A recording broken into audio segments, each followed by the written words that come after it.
Testing, testing. This is Site 42. We are broadcasting. Can you read? This is Dr. Theron Sherman. We are reaching out to all Foundation staff using our encrypted YouTube accounts to like, share, and subscribe. Encrypted, Steve. Get it through your head. Site 42, can you read? We are going live in 3, 2, 1. Hey there, Foundation staff. This is Casual Sherman because California has a heat wave this weekend. Welcome to another anomalous broadcast from Site 42. For anybody unfamiliar with our show, the rundown goes like this.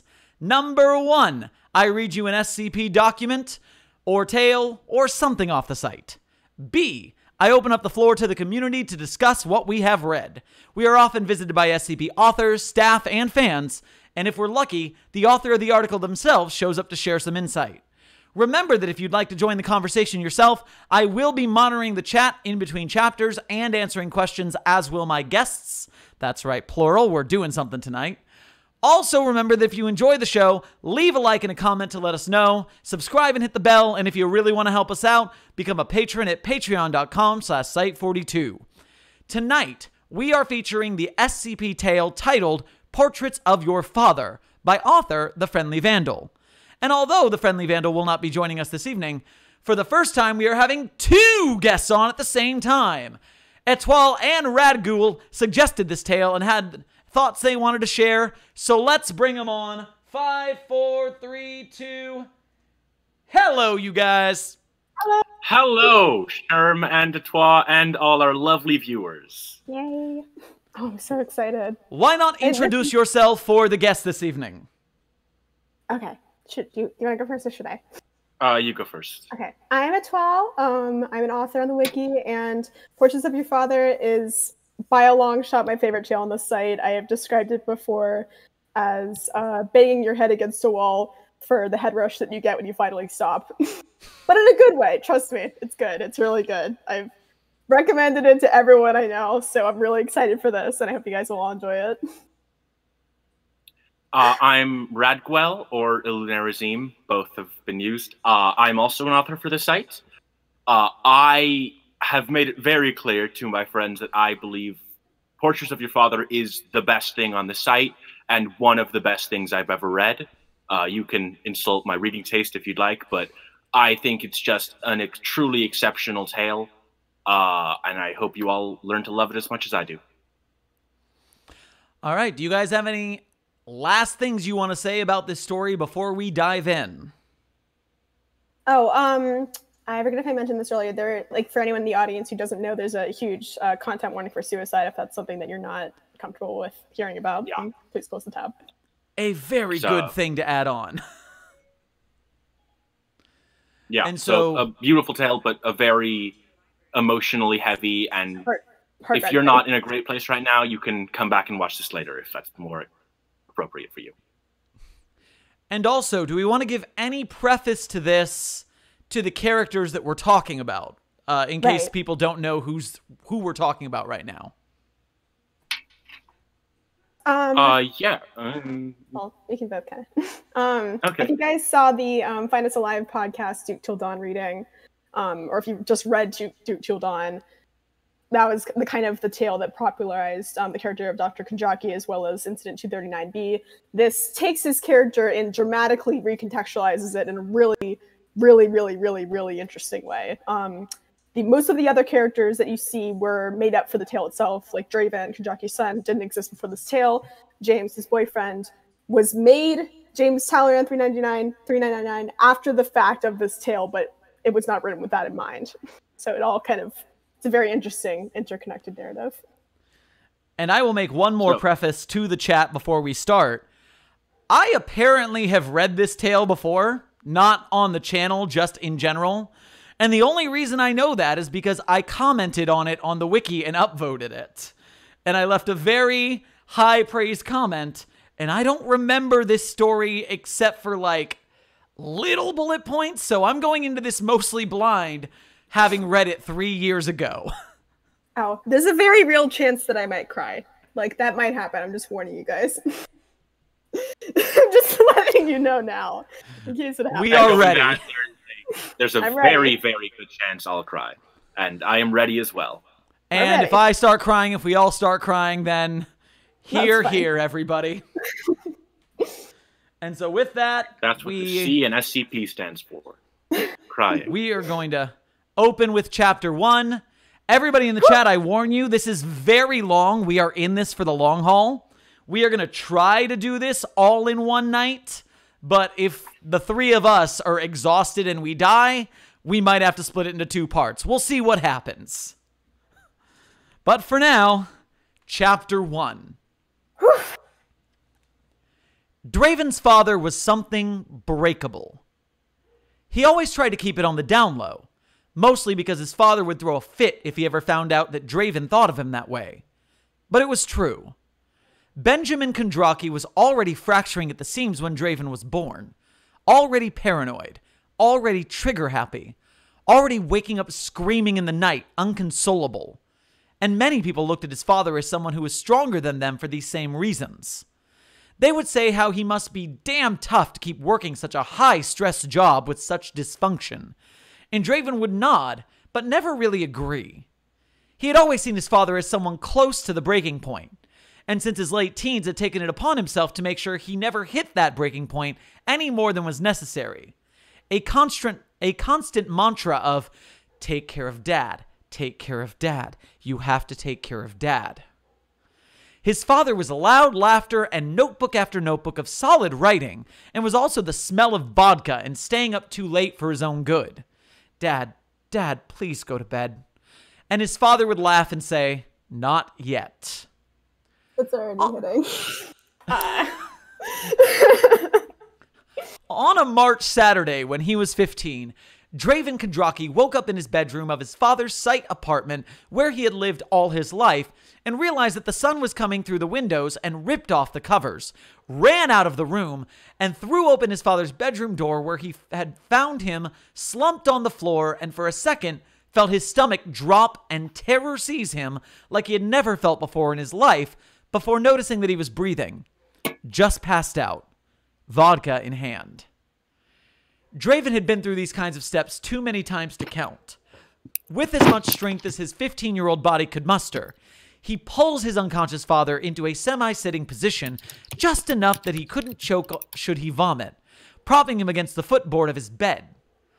So close, and yet so far. Huh, Dad? It was obvious he had at least made an attempt at getting from his desk to his bed. Pen set aside from whatever thick manuscript he'd been drunkenly scribbling. Chair pushed back. One empty whiskey bottle and a cigarette butt in an ashtray next to the battered lamp. Draven cast a bored glance at what his father had left in his hand, and was unsurprised that it was vodka. The hard, cheap kind with the gray label that always made him like this. His dad drank it when he wanted to pass out without dreaming. He'd had a hard night. Draven didn't feel bad for him. They did this a lot. And sometimes his father wouldn't awake in the morning, and he would deliberately leave him there, wander around instead of rushing to his side, not wanting to see for sure if he'd lost his only family in the night to a bottle of booze. At least then, he could put it off. Pretend he was just sleeping and not in a hard, fast grip of a dangerously high blood alcohol content level. Just sleeping harder than normal. Suddenly, his father's chest lurches, and for a moment Draven shuffles back, expecting him to vomit. But instead, Ben's eyes fly open and he gasps sharply for air, reaching instinctively for the pistol he left loaded on his desk. Sometimes when they did this little dance, the two of them did, his father would have it at his side, and Draven's only instinct, not being able to take on his bulky Polish father in the grips of a PTSD flashback, would simply run quickly and quietly from the room, let him get his bearings without his help. Ideal? No. Was it going to change soon? Also no. This time, his father sees him and immediately lurches towards him, hands drunkenly grasping for him. And Draven slides backwards slightly and watches his father ungracefully fall onto the floor. Dad, he says, just like always, at least a couple of times a month. You gotta stop binging like this. At age 25, he's in his father's office, and they're doing the same dance they always do, except now his father has more silver in his hair and seems a little frailer, a little more breakable. And it's the bourbon with the red label instead of the vodka with the silver one. And Draven is in his full task force tactical gear, and he's kneeling next to his father without fear only because he has a bulletproof vest on, and he's saying, again, Dad, you've got to stop binging like this. His father looks at him, bloodshot eyes and long dark hair matted and unwashed, and laughs. Draven does not laugh. The bourbon always puts his father in a good mood. Oh, Jesus, Draven. The elder Kendraki grunts as the only immediate family he has takes him under the armpits and sits him up with relative ease. His son's primal fear of him choking on his own vomit has increased in recent years as his father's drinking habits worsened, something that he never thought was possible. He's still giggling slightly. It isn't a sound Draven hears when he's sober. He can feel bones poking out under his father's worn Columbia sweatshirt and recalls something he once heard about alcohol hitting you harder if you weigh less, and can't help but reflect on how his father is currently sustaining himself on half a meal a day, and vodka has created what he fears is a vicious cycle. Draven winces. It's not funny. He makes sure his father is somewhat stable with his back against the desk, then sits cross-legged on the hard tiles solemnly. Seriously, this is really bad for you. God, look at you! Ben explodes into laughter. Look at you! Look at that! Shit! Got a son in the fucking Marines! His father grabs a handful of Kevlar strapped onto his left shoulder for emphasis. Draven grabs his wrist and pushes him away, agitated. Dad, I mean it. More laughter. Draven rolls his eyes and pushes himself to his feet. When was the last time you ate? His father doesn't respond, still laughing. Dad! Draven hates raising his voice at his father, but it's hard not to. The man infuriates him to no end. The elder Kendraki wheezes, tears in his eyes. Fucking shit, kid, does it matter? Draven leans down, hooks his arm under his father's armpits, and angrily yanks him upwards. His father swears loudly and struggles to get his footing before his son half lifts, half drags him to the green vinyl cot sitting in the corner of the room, and throws him down. He's angry past words, and when his father starts laughing again, he has to resist the urge to slap him, to shake him and scream, I'm afraid that one day I'll find you like this and I won't be able to wake you up. But thinks better of it, and instead redirects his attention to removing his father's shoes. Yes, he mumbled through gritted teeth. Yes, I think it matters that you don't starve yourself. His father falls back onto the cot, sides heaving in laughter, and the door clicks open. For a fraction of a second, Draven feels like he's been caught in the act of something he wasn't supposed to be doing. Fearful of someone seeing his father in this state, maybe. Which is ironic considering that many have most likely seen his father in varying stages of it. And has just dug his fingers under the knot in his father's shoestrings just as he cries out, James! In a drunken shout that startles Draven's boyfriend in the doorway. Damn! Just in time. He's putting me to bed because I'm an old little shit that apparently can't take care of himself. Draven removes his father's left shoe and looks over. James is a man a little shorter than himself. Clean-shaven with neat, short hair and an empathetic smile. It was this kind of dangerous attractiveness that had Draven waiting outside the lab for him, trying to get on B-shift guard duty right at 3 p.m. to get to stand outside the South Wing Chemical Lab, where he could see him in his white coat with an electron microscope, pushing thick glasses up the bridge of his nose, publishing another paper, working in a hazmat suit. He rarely got his wish. Was his bar low? Some might say yes. James was a hopeless academic and deep introvert, and yet it was the first time he had ever gone to embarrassing lengths to get someone's attention. His father had noticed and teased him about it until he got up the balls to ask him out. And here they were 2 years later. It was a miracle, in Draven's opinion. Like asking someone way out of your league out and getting a surprise response because they thought you were handsome too the entire time. which was an accurate description of their relationship. Draven makes eye contact with his boyfriend and communicates through a tight smile and the dramatic dropping of his father's left shoe to the floor that the man on the bed is drunk, like he always is. And he could have died, like he always could.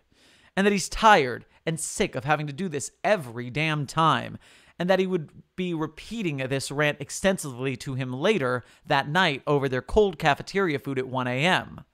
James in his lab clothes watching Draven in his tactical vest rant animatedly about his father, how he needed help, how it feels like sometimes he's just going to hurt himself really badly or get sick in the night and no one will find him. What if he dies, James? What if he dies? James gets the hint, closes the door behind him, and as he's doing it, Ben groans and laughs again. James. Fucking James. His boyfriend turns around to face the bed, where Draven gives him another look saying, "Whatever he says to you, he doesn't mean it, and I'm sorry," and starts on the other shoe. The elder Kendraki gestures lazily with one hand towards the paperwork-riddled desk. "Can you hand me that bottle over there?" I think you've had enough for tonight, Director," James says in the low, articulate voice Draven has only heard him use at the lab presentations and with his alcoholic father in the throes of one of his episodes. "Director," mocks Kendraki in a shrill voice. He quickly trails off into a fit of laughter. Draven drops his right sneaker to the floor and shoots an apologetic look in his direction. But even in only 2 years of them being together, James has seen his father in episodes Lord knows how many times and is vastly desensitized to his drunken insults and ramblings. James wanders to the desk and shifts through an array of coffee mugs to find one that's the least cracked, then heads out into the hallway with it. Draven gets up from the bed and moves to the front of the bed. "Come on, sit up." He knows he won't comply with this on his own, and already has pushed one arm under his father's shoulders and pulled upward into as much of a halfway, won't choke on your own vomit, sitting, laying position as possible. Then shoves a pillow underneath his shoulders. His father doesn't care, preoccupied with his own giggling. Draven gently takes either side of his father's thick glasses, pulls them off his face, and folds up the arms of the cracked frames to sit on the nightstand next to the cot. Judging by how close to the desk his dad leans to work on paperwork and the font size of his phone, he needs a new prescription. One more bullet on a long list of things he's let go in recent years.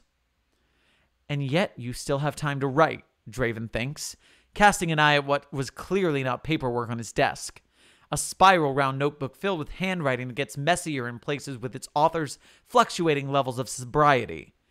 Writing was something his father has always done, in both English and Polish, a variety of genres, lengths, degrees of secrecy ranging from burning the notebook to publishing. He hasn't published anything for the past 3 or 4 years or so, and Draven can imagine why. Hard to ship something to the publisher while drunk into unconsciousness. Ben. There was James again, right over his shoulder from where Draven was kneeling next to the cot. Here. "That better be vodka," growls Kendraki, a sharp turn from his previous mood.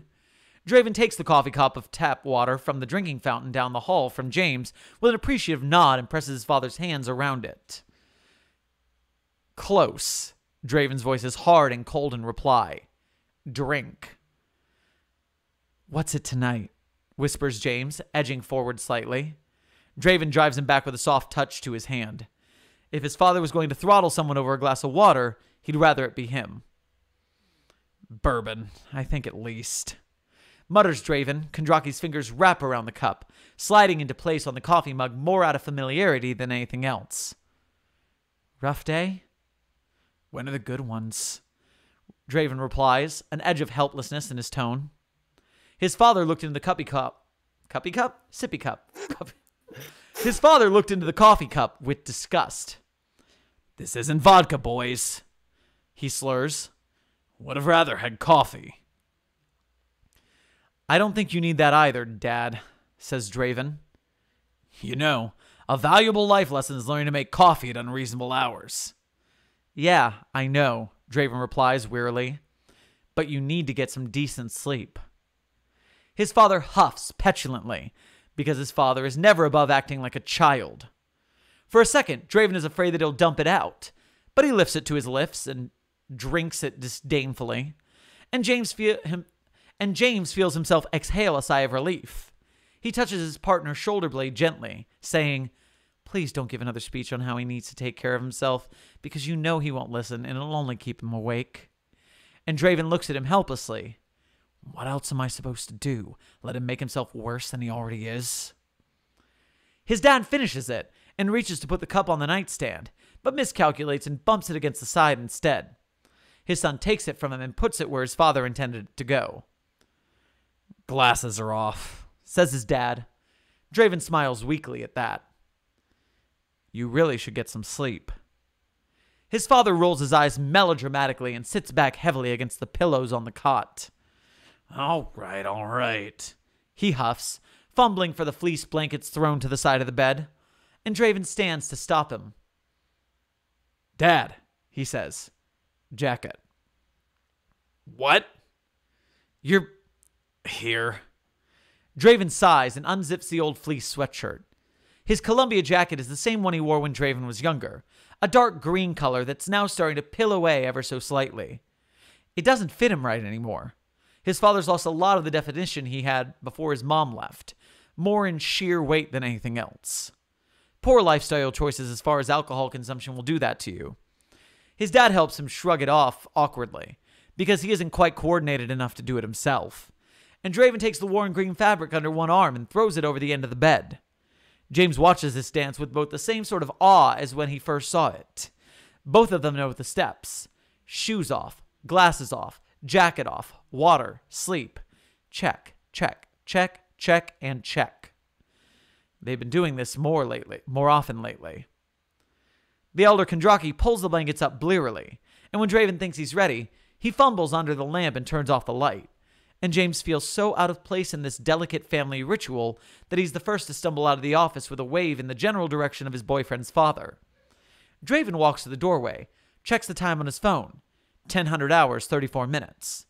He guesses his dad has probably been up for a few days now, so he at least has about 5 hours of solid rest ahead of him, if he doesn't wake up from nightmares. This is unlikely considering the amount of alcohol he has in him. Hey. It's his father, and Draven doesn't want to turn around, but he does, and sighs and says, "What?" "Come back here for a second," comes a reply. He looks back at James. "Here, just wait in the hallway for a minute," says Draven. "You sure?" His boyfriend's tone is concerned, given his father's penchant for violence. Draven nods. "I'm sure. I'll be right back." James nods back in response and wanders into the hallway, and Draven turns, gently closing the door behind him. "What is it?" "I'm here." His father's rubbing his eyes in the lamplight. He looks drained in the lamplight coming from the desk, and for a moment Draven feels a surge of overwhelming concern, like something was different about tonight than the other times they did their little dance. "Come here for a second," his father says. There's no more laughter in his voice. Draven sits on the edge of the bed and flips the lamp back on. "Yeah?" he asks, tentative. The elder Kondraki focuses his eyes on something across the room, on nothing in particular. "You're a really great kid," he finally says, and Draven is unsure how to react other than by saying, "And you're a pretty great dad." Ben stretches his lips into a thin smile, eyes still focused on something past Draven. "Yeah, right. Stop bullshitting." "I'm not bullshitting." His father shakes his head slightly, strands of gray hair rubbing the back of his neck. "That James," he sighs. "He's a good guy." Draven is confused by the subject change, but runs with it. His dad seems both concerned and relieved, distant in a way he's never seen him before. "Yeah, he really is." "He's gonna take care of you," replied his father, voice steady. "Like, he does that already, but, he's gonna keep taking care of you, you know?" "Yeah?" Draven affirms, confused. "And you take good care of him, too." I mean, Draven says, yeah, I try to. His father sighs and shifts under the blankets. That's good. I try to take care of you too, you know, he says, just the same way. Kendraki nods and smiles thinly again. I know you do, kiddo. They sit in silence for a moment, Draven looking at his father staring at the ceiling. He would be lying if he said he wasn't concerned. You know, I wouldn't mind if you married him. I mean, if you wanted to. Like, I really would be okay with you marrying anybody or not getting married at all, you know? I would be okay with it. Are you trying to tell me to marry James? Draven raises an eyebrow, confused. Is this what this is all about? His father exhales, still looking at the ceiling.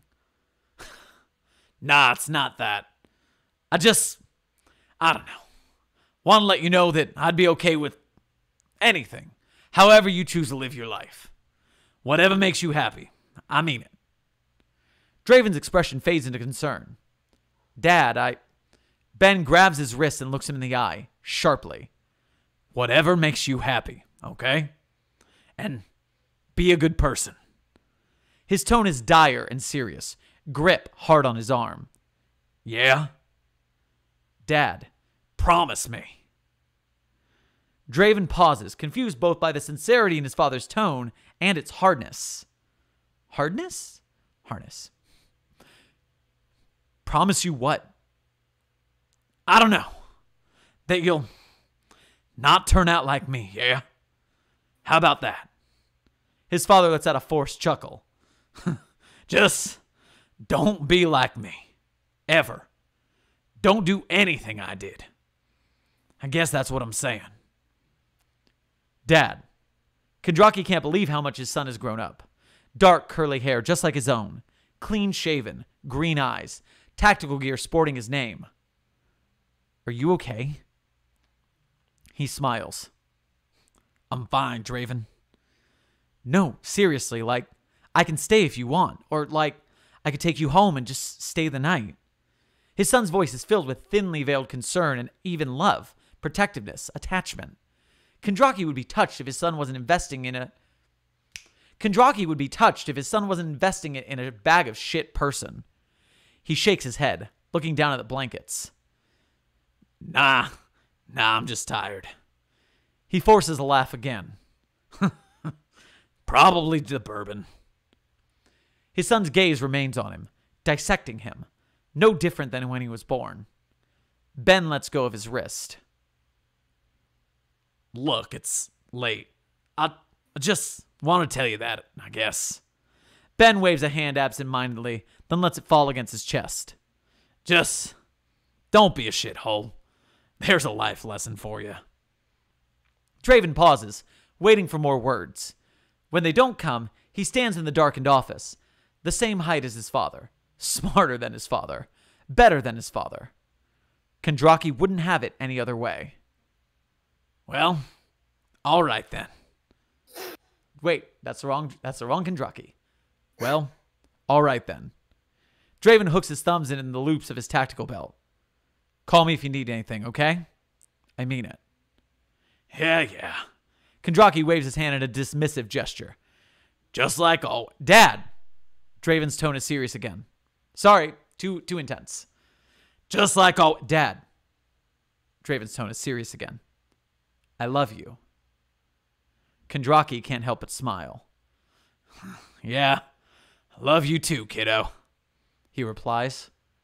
Always will. Draven moves to the door, opens it so the fluorescent light from the hallway floods in. When Kendraki looks, it's his son in the doorway, his son's shadow on the ground. Night, Draven calls, hand on the knob. He can just see James in the background, texting on his phone. He's well taken care of now. Night, trooper. Kendraki replies absent-mindedly. It feels like a dream. When Draven closes the door, he's alone. And it hits him all at once that he's alone, but he waits. He waits until he's sure they're gone. Down the hallway.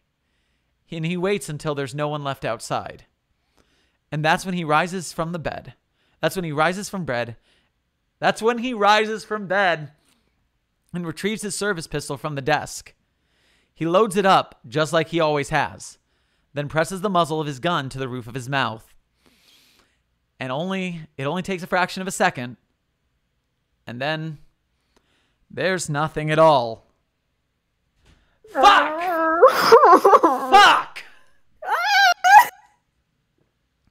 My anomalous liquid is coming in handy. Thank you, Etoile, for the content warning. We needed it. It's only the first chapter. I can't say crying yet.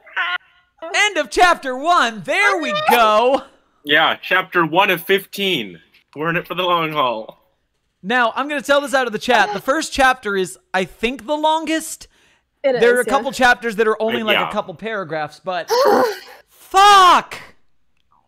Yeah. Okay.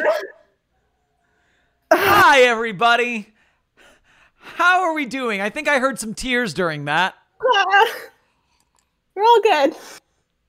I think the video playback is going to tell you exactly when I realized what was happening. 1 second. It was, for example, it was exactly the Okay. words.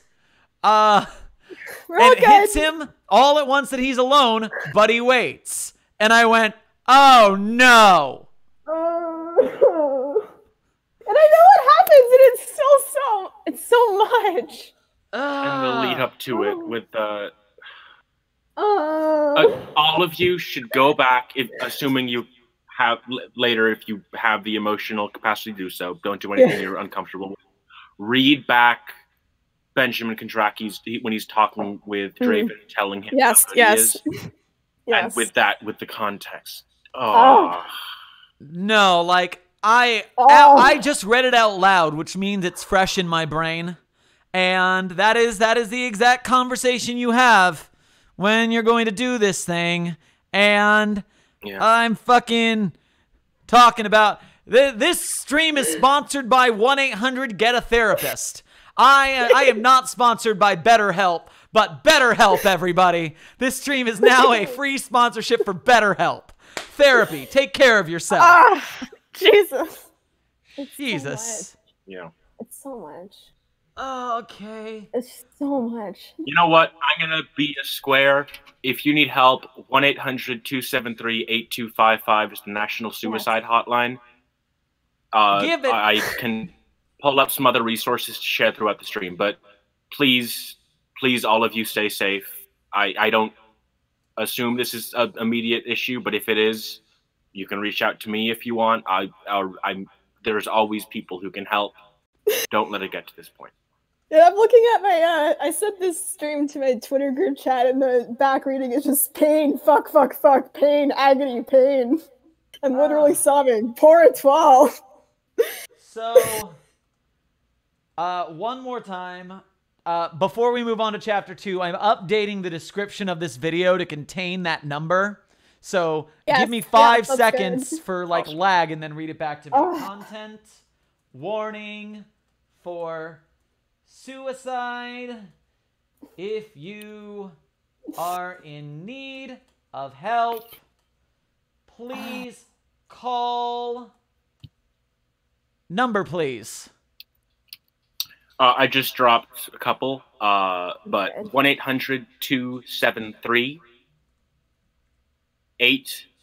1-800-273-8255. 1-800-273-8255, correct? Yeah. And All there are a right. couple other ones you can add. I just dropped in the comments. Or in. I've at least put the first one in there. That is now the top link in the description. This video has been demonetized, but we're doing art, and that's what matters more. There was a super chat. I'm going to go back and find it just because I like to do that. I've unhidden several exclamations of pain, holy fuck, Jesus Christ. Your pain deserves to be seen because we're all feeling it. I can't see. Oh, C-Jops. Thank you. Save a Sherm tier for analysis. Yes. And the next part is like, it's just as much. It's so much. It's so much. It's so much. Okay, guys, I'm going to raise a glass to our collective trauma for what just occurred and its continuance. And here we go into chapter 2. Everybody ready? The ride continues. Shudder, shudder, shudder. Okay. Chapter 2. I'm going to back up a little bit so I have more arms in the screen for flailing. Okay, here we go. Chapter 2. Sorry for the microphone bumping as I adjust it. Here we go. Draven finds him lying there because he came early. Fuck! Sorry, I'm back. He wakes up at 1 a.m. and puts on a t-shirt and jeans and goes to check on him, walking through the site with his worn sneakers squeaking on tile. He always checks on his dad during these spells because God knows why. Because he's scared, because he wants to make sure he's okay and wants to make sure he doesn't need to call a doctor as he's had to in the past. Because when he wakes up to take a piss at 1 a.m., there's a pounding in his skull that says, check on dad, check on dad, check on dad. He does not see his dad on his cot as he left him. And his first thought was hopeful sentiment that maybe he got to the bathroom in time to vomit. And if he should just go check on him there to make sure he didn't fall. And then his second response is to fix it. He sees his father's body and thinks, I can save you still. He does not turn on the light. His father's head is blown out, but he still checks for a pulse. Second checks for a pulse. For anything at all. And when there's nothing, he starts fixing. He kneels in the little pool of blood and starts grabbing pieces of brain matter because now his brain is saying, fix dad, fix dad, fix dad. Put dad back together like you always do. And he doesn't know what to do with the little pieces of bone and meat once he has them in his trembling hands and stupidly, drunkenly tries to put them back in, pressing it into mess. Yeah, typos are going to happen. Presses it into the mess that is the back of his dad's head and blinks down in the faint lamplight. Fix dad, you can always fix dad. None of the bone or meat fits right back in his father's head like it should, so he checks for a pulse again. Thumb and forefinger, leaving bloody prints on the cold body. Fix dad. And there's no pulse. He isn't checking hard enough. He rolls him over and shakes him. He can't remember how to do CPR. It feels like his brain is short-circuiting. And eventually, he just scoops up his father's torso out of the mess and holds him. Fix dad, and says, please. Even when stagnant blood from his father's head runs over his arms and plasters his shirt to his body. Dad, fix dad, fix dad. And he thinks that was what sent him to the phone, pressing in for medical. And they ask, what's wrong with him? And he said, he shot himself. And they say, where? And he said, in the head. And he just says, can you help him? Can you help him? And they tell him, no, over the phone. And it doesn't register. His bloody handprints are left on the phone and on the buttons. Fix dad. Fix dad. He'll get better. He'll get better. Dad always gets better, he thinks, sitting in the hospital waiting room at 2 a.m., covered in his father's blood. Dad always gets better. James sees him, and there are tears running down his cheeks at the sight of him. Draven is not crying, but James is sobbing. Draven doesn't feel anything at all. Dad always gets better. James sits next to him. The blood is drying on his skin and on his clothes. The nurse talks to James. James talks to him. James calms down enough to stop crying. They keep talking, and Draven stares blankly at the door they wheeled his father through an hour ago. Dad always gets better. 2 hours pass, and Draven feels shaky. James asks him if he's okay, and he can barely speak. James talks to the nurse, and then James asks him, honey, what's in your hand?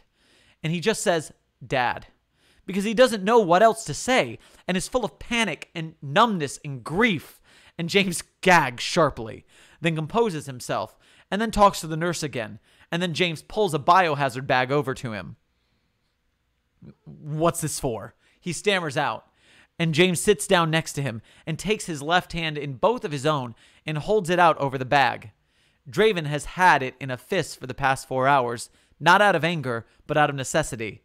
And he cannot remember why and feels too small to fight it. "Okay, we're going to do this together, yeah?" Draven looks at him, mortified and unsure. But before he can say anything in response, his boyfriend continues. "On the count of 3. 1, 2, 3. James buckles his fingers under Draven's and pulls them back. Index, pinky, middle, ring, thumb, half moons cut and bleeding in his hands from having held them there so long and so tightly. And the clump of curly gray hair and scalp that he's been clutching desperately to for the hours following his father killing himself sticks to his palm with congealed blood. Draven feels himself hit a point of overwhelming numbness at the grotesqueness of this scene and is not able to react. He lets his boyfriend, who, as it will occur to him later when he's able to recall with some amount of lucidity the events of the hospital, has done more for him than he could ever expect of someone. Has done it out of love. Has done it because of reasons that Draven could never imagine and can't fathom the idea of. Will carefully, lovingly peel it off Draven's skin and let it drop into the translucent red bag as he sits numbly in horror. Will then pull off the remaining strands of silver hair from where they've dried swimming in congealed blood on his partner's palm. Will pick the little shard of bone sitting pressed between Draven's pointer and middle finger and remove it. Will cast an eye towards the washroom and somehow, through some force of God, get Draven there and hold his bloody hands underwater and use his thumbnails to scrape his boyfriend's father's congealed film of blood from his hands. Will try to get under the nails, between the fingers, but it's soaked so deep, like a stain, and even when Draven comes around and begins to stammer something, anything in response to seeing the sink go red, he cannot fathom it at this moment to process the fact that he was holding his father's scalp, his father's hair, his father's blood and bone. He cannot form words. And when James turns off the water, he barely catches him when he faints. Chapter break. Son of a bitch. Yeah. Yeah. This is so well done. It is. And know. I'm fucking dealing with it right now. Yeah. We're all dealing with it.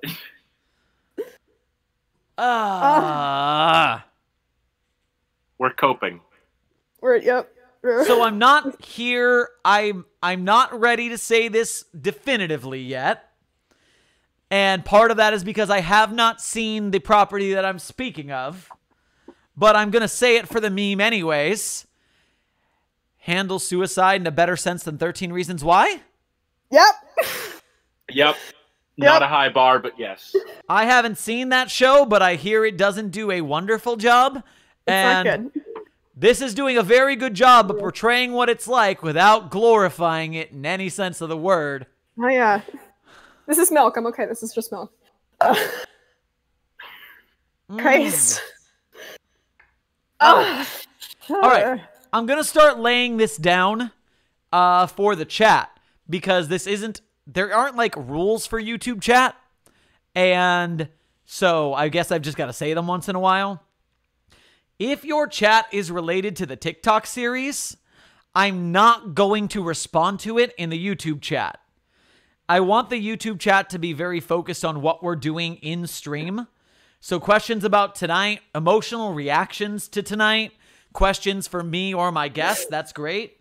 But I'm going to not answer TikTok requests here because it's out of the spirit of what's going on, not just for tonight where it's deep, but just in general. I think I'm going to start making that like a statement at the beginning of shows because I do understand that many are coming from TikTok, and I very much appreciate you guys, Gesundheit me. But this is not the time or place for off-topic conversation. Speaking of on-topic conversation, I'm getting stuff on Twitter from my end. So someone responded to the tweet that I put out of the announcement for it with just 4 pictures. With just 4 pictures of someone's computer on fire, and I'm like, yeah, that's fair. That's a fair reaction. That's a very fair reaction, and man, so I'm just very proud of everyone who's surviving this stream. Yes, we're coping with it.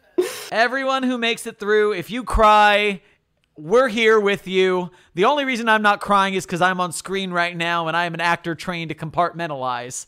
But I am certainly freaking the fuck out on the inside. I've only cried once and it was only a little bit.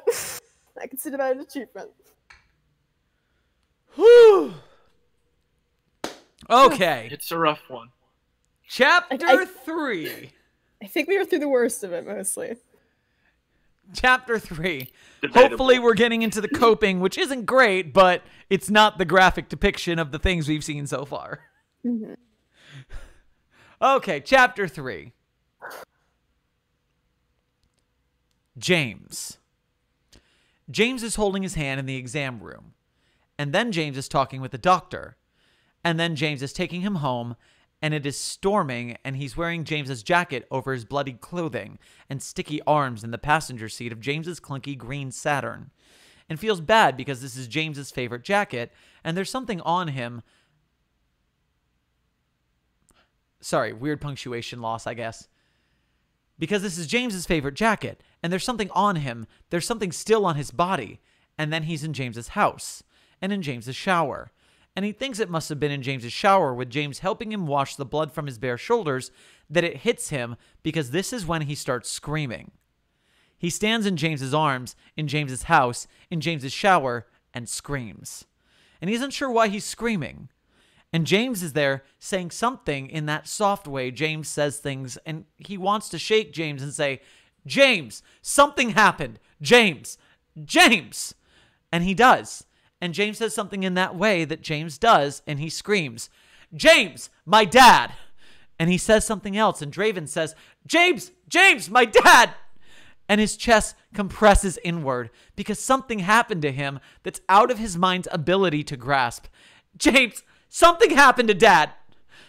And James has him sit down in the shower, and James turns off the water, and James, if everything is... I lost my place because I was emoting. Everything is James, and the thing he can't quite reach, and my dad. James squeezes some water out of his hair and says, I know, it's okay, it'll be okay. James says, I'm here. James says, it's okay. James says, let's get you into some clean clothes.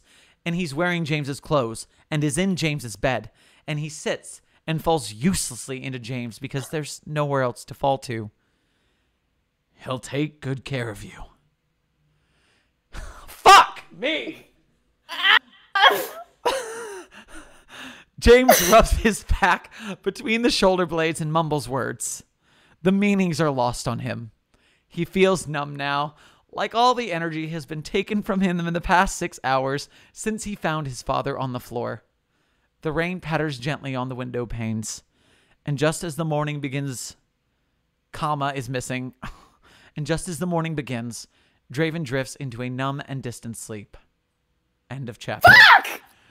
Oh no! Oof. Oh, the emotion that you're adding to this is just making it so much. It's just I am sorry, not sorry. That is the performer's job. I'm here to give you an interpretation. Yep, it's doing it justice, and that's why it hurts so bad. Oh damn man, good job. Okay. Damn sad time. I was not ready for Kendraki's line there. I was not ready, as you can imagine from my giant yell of fuck me, as Thomas noted when they came in the stream. I show up for 1 minute and all I hear is, fuck me. That seems about right. Yep. C-Jobs, I appreciate the super chat. My acting chill skills are giving you PTSD. I hope you are actually okay. Please, this is stressful. I understand we're all in it for the art and to feel feelings, and this piece is doing it. Please do what you need to be okay. We're all good. We're good. We're all good. We're all good. We're all doing We're all good. good. I am partially Okay. sweating because of the heat wave, and I'm partially sweating because, oh my god. Okay. And Ethan, your I'm message, glad I made you do this. however you cope with emotions is valid. If you're not crying, that's not a bad thing. If you worry about yourself, absolutely, you can go see someone. But just because you're not crying, this doesn't mean there's anything wrong with you. Everyone Right. copes differently. Perfectly stated, Elu. Thank you. Very. Also, just going into chapter 4, for anyone who's not super familiar with Kondraki, SCP, I believe it's 408, are basically chameleon butterflies. They're a big group of butterflies that can change their wings to show things or say things, and they are just kind of real good friends with Kondraki. So They're going into chapter generally- 4, just remember that. He usually uses them for like a form of camouflage, like you said, the chameleon. But they're not always. They won't always have to do that. And by the way, final thing before we go into the next chapter, for my moderators in the YouTube stream, I am showing a lot of the hidden auto mod texts that have curse words because I do not mind when people say fuck. Obviously, I'm here saying it 100 times. If it's something that we can, if it's not something bad, I am here for showing it. Just for my moderation team, as long as it's not terrible, like, use your discretion. I trust you guys. Okay. Chapter 4. Aren't you glad I dragged you into this? This is good art. I'm here for good art. Yeah. All right. Chapter 4. A portrait of your father. It's a memory from when you were very, very young. It's him. It's your father. He's standing behind a desk in his office, but is facing away from you, talking on a landline with a spiral cord that tethers him down as he paces. He's walking back and forth, twirling it around his fingers as he talks in Polish, then English, then Polish again. He's the smartest man you've ever met because the books he reads are thick. He takes lots of pictures of you when you're little because you're too young to tell him, "Dad, that's embarrassing." And you're his best subject and his favorite. And you think he has the coolest job in the world. His dad and his mom. They always come home at night and they always tell him they love him. His dad doesn't drink. He takes 2 white pink capsules a day with food. They come from an orange bottle with a white top that he keeps in his work bag, and the prescription is written in both Polish and English. You know because you take it out and read it aloud to him to impress him. But you aren't allowed to open it or touch the things inside. Not that you could get it open anyways. Dad is amazing. Dad swears sometimes, but makes you promise not to tell Mom. Dad likes reading and writing and reads to you every night. Dad takes you to see the butterflies that call you things like progeny and child with their wings even though you've told them your name before. Dad, Dad, Dad. Everything is Dad, and everything is fine. And the desk he stands behind when you are 5 is the same desk he'll die behind when you are 25. Dad talks on the phone and takes his medicine. Whew, short chapter. Easy peasy. Anything before we keep going? And that was the happy chapter. So That was the happy chapter. Oh, I am like this is just such a big inspiration for my writing. Just like there's not a lot of dialogue here, there's not a lot spoken, but there's so much in the implications of every word. It's so much. It's so I have just dripping. I have in the past complimented your talent, Etoile, for portraying these emotions in your work, and now I can see your inspiration. Thank you. Oh my, okay. Here we go. Keeping it going. Chapter 5. James does not sleep. He watches his boyfriend sleep, yes. Chest rising and falling in the muted light from outside. Raindrops casting shadows across his skin. He can't sleep. He calls them both in from work because suddenly nothing like that matters as much as it did 24 hours ago. And more importantly, because he feels like it's too soon to leave Draven alone. And James, pardon, anomalous fluid having its effects. Where was I? And more importantly, because he feels like it's too soon to leave Draven alone. And James had loved Draven's dad just like he would his own, despite the challenges. James cried on and off for a few hours, shifting between distress and confusion and anxiety for his partner. There were a few times when he was afraid he would wake Draven, but he was too far into dreamless sleep to be bothered because James had crushed up a dose of the sleeping pills the doctor had given him for Draven in the ER and mixed it in with some water and had his boyfriend drink all of it. And Draven, who would have noticed himself being drugged in an instant had he not been too deep in shock and horror to function, drank it with trembling hands and tear streaks down his pale face, sitting on the side of his bed, wearing James's Pink Floyd t-shirt and sweatpants, looking smaller than he'd ever seen him before at 3 a.m. with blood under his nails. Pause for a Sherman headcanon. This outfit is, of course, the Dark Side of the Moon Prism shirt, but it's pink sweatpants. Oh, I like that. That's just the thing I had in my head, so now that's for you to have. Oh, sweet. I like that. That's a look. Like, I respect it. I'm here for it. So, it's James, up at 6 a.m. watching the rain hit the kitchen window with a cup of black coffee, who answers Draven's mother's phone call because his boyfriend is still passed out in his bed in the other room when his iPhone starts buzzing on the kitchen counter, thrown to the side in the haze of hard, cold grief of the night before. He's never answered a phone call for his boyfriend before, and considers not answering until he turns it over and sees Mom written on the screen, and imagines how worried she must be. How Draven might not be in a mental state to call her back for another couple days. So, he picks it up. Hello? Draven? He'd only met Draven's mother once, the year before, and hoped she'd remember him. Are you there? It's James, he says stupidly, then works to correct himself. Sorry, Draven's boyfriend. Is he okay? Her voice is thick with worry. Is he there? Can I talk to him? He's okay. He's sleeping in the other room right now. I took him home and got him cleaned up. They checked him over at the hospital. Is he? How is he doing? How is he taking it? I heard he found it. He did. He's not taking it very well, but he's resting. I think he's toughing on through it okay. James swallows. So do I. Remembering walking into the ER to find his boyfriend sitting, soaked in his father's blood, clutching to a piece of his father's scalp. Please let me talk to him. Mrs. Kondraki, he says, then trails off, realizing that he's not sure of Draven's mom's formal name. Alice. James, she says, seriously. Please. He's asleep. James, let me talk to my son. James sets down the coffee cup on the counter and runs one hand through his hair. Okay, I'll see if I can go wake him up, but the doctor gave him some sleeping pills, so he might be kind of out of it.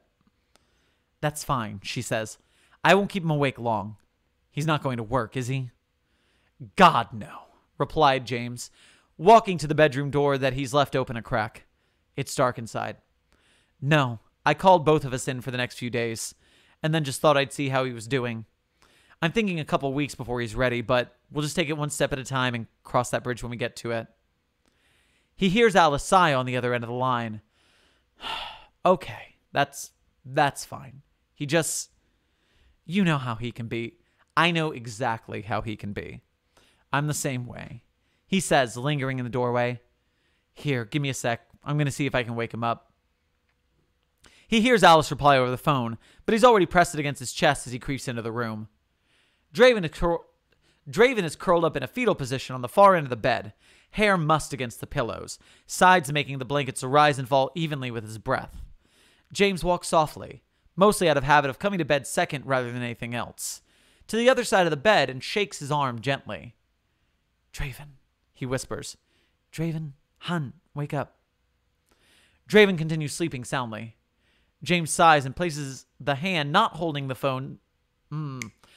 James sighs and places the hand not holding the cell phone on his upper back, rubbing his way up his neck and into his thick black curl. Okay, I figured this paragraph out. I'm going to say it again.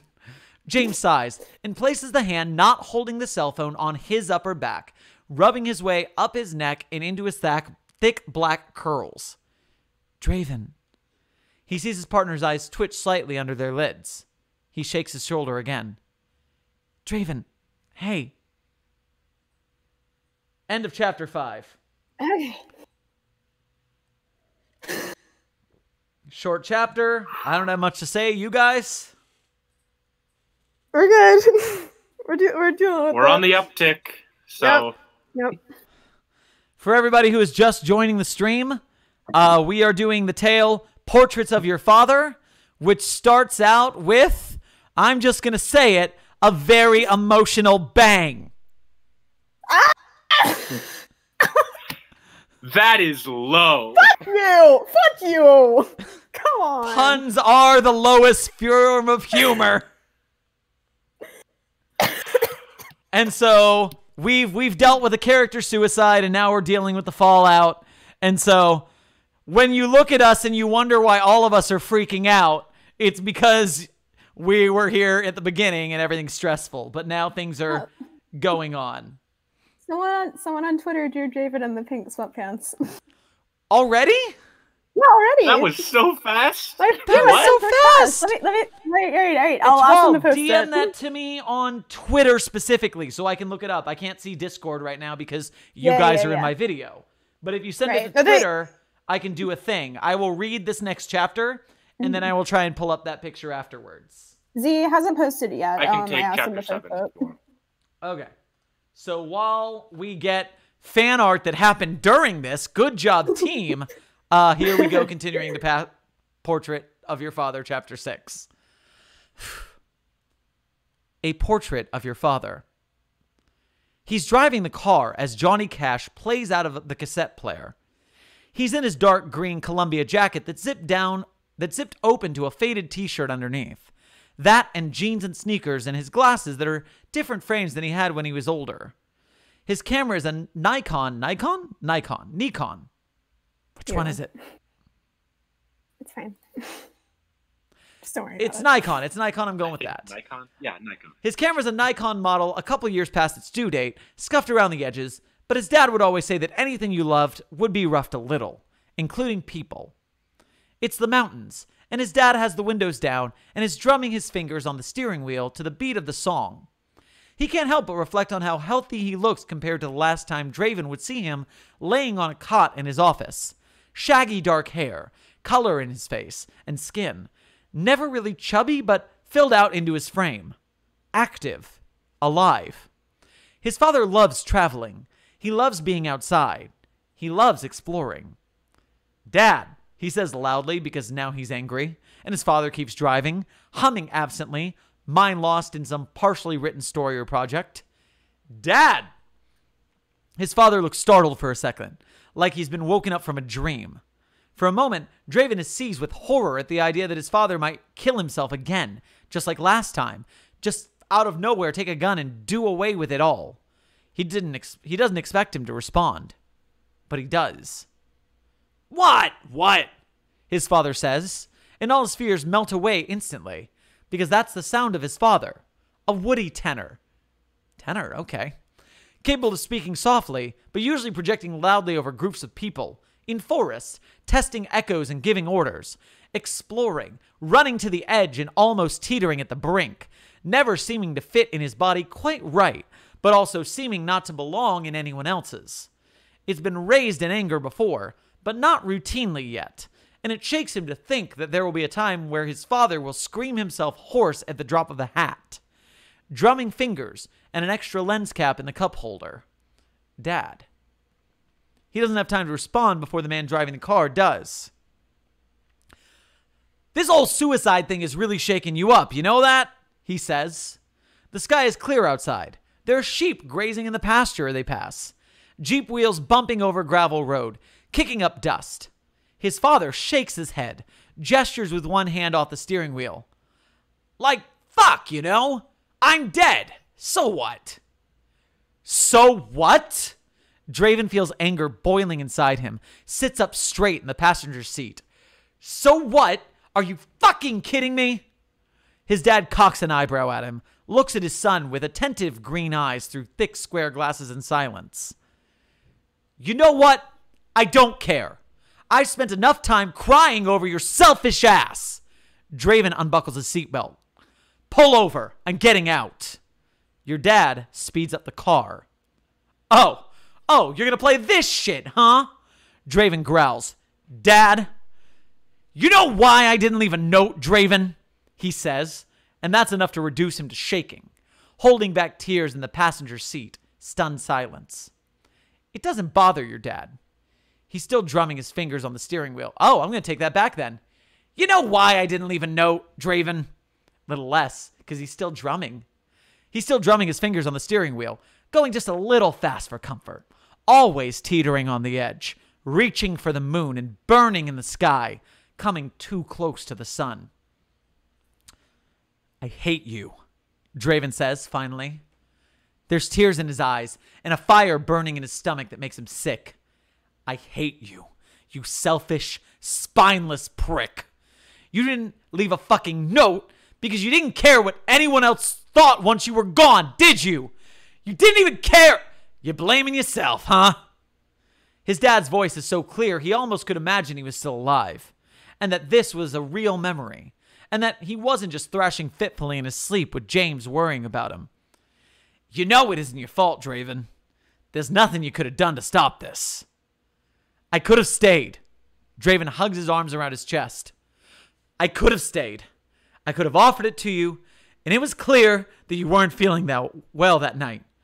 I should have taken you home, or called medical, or something, Dad. I'm so sorry. And you think I blame you? It doesn't matter if you blame me or not. He surprised himself at raising his voice at his dad, but can't help it, and god damn it, it hurts. It hurts so much. You're dead. I'm never going to get to see you again. I'm never going to get to talk to you again. You blew your fucking brains out in your office, and you didn't even leave a note because you didn't think it would fucking matter or that nobody would care. Draven. What is the fucking matter with you? Draven screams. His father keeps driving, and the Polish countryside passes, and the birds are singing, and the world doesn't care. Nothing cares about his father like he does. Why didn't you get help? Why didn't you tell me? Why didn't you give me the fucking opportunity to help you while you were still alive? Draven, your dad says again, except that now his voice is higher, softer, more empathetic. Damn it! Why did you have to leave? The world is breaking up, like going through a tunnel, and there's James shaking him awake. There's concern in his eyes and a phone in his hand. James! His voice is husked with exhaustion, and there's a pull in James's heart at waking him up. Should have just left him asleep. But talking with his mom might help, he thinks. Or maybe it'll make it worse. What time is it? Hun, your mom's on the phone. Mom. Draven's eyes widen slightly, and James again feels that weight of guilt, that emotional grimace of sympathy for the pain his partner's experiencing.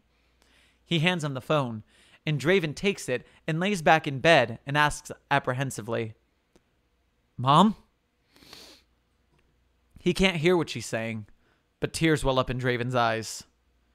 James clicks on the lamp on the nightstand, casting the bed in a light yellow glow, and sits on the side of the bed. He'd originally intended to give them some privacy, but sees the numb tears rolling down his partner's face and can't bring himself to leave. Whoa, pardon. Gesundheit. Mm. Yeah, I'm okay. Draven exhales slowly and pulls his other hand over his eyes. Puts his other hand over his eyes. I'm okay, Mom. He repeats. No, I just went to check on him and he... James has never seen Draven as someone who could be easily broken, but he sees him fractured down now. Words breaking away into the heavy sob of someone who tried to fix his dad and couldn't. It strikes James that this was now their whole immediate family, and it feels like someone just punched him in the chest. Draven tries to get the words out and can't, voice high and scraping. James has never seen him cry like this before and never will again. He wants to stop it, to grab the phone and make it okay. But he knows he needs this phone call, that he needs someone else to cry things out to. The screaming in the shower last night that scared him to death was a direct result of Draven being overwhelmed, burned out, horrified, and now there was just what was left. Like the results of a combustion reaction. I don't know. He was just there. His mom is talking over the phone. Shit. You good? Good. I felt the beginnings of a tear hit me and it choked me. Yeah. Oh, that line got me pretty good. Okay. Yeah. His mom is talking over the phone now in words James can't make out. And Draven sobs quietly, teeth gritted, tears rolling out behind his hand. Unsure of what to do and feeling tears welling in his own eyes, James reaches out and finds his knee under the covers, gives it a quiet squeeze of reassurance. Draven's breathing comes hard and fast for a moment, trying to calm himself down and failing, going back to letting hot tears roll from his eyes with another deep sob that racks his frame. Mom, I should have stayed. I'm sorry. Another pause as he listens to his mother. He told me he was okay. He said he was fine. Mom, I didn't... He wheezes sharply. I didn't... No! Breathe, babe. James whispers at him, and he knows that Draven hears him because he quickly draws in breath, shudders it out in a couple more sobs. No, he was... Draven gasps for breath. Happy and everything when I talked to him. It was just... He's hyperventilating. James squeezes his knee again, trying to get him to calm. Just... normal! They continue on like this for what feels to James to be hours, but it's only about 10 minutes. Draven is sitting up, panicking, trying to control his tears, looking at James from time to time. He knew that Draven was always closer to his father than he was to his mother and stepfather, a fact that made sense once you factored in that his father had gotten custody and raised him. Draven was a Site 17 kid. Mom in Siberia, dad an alcoholic but doing his best, and he had turned out okay despite the challenges of living behind the curtain. It wasn't ideal, but it worked. It had worked for the two of them just fine, and the closeness came with that.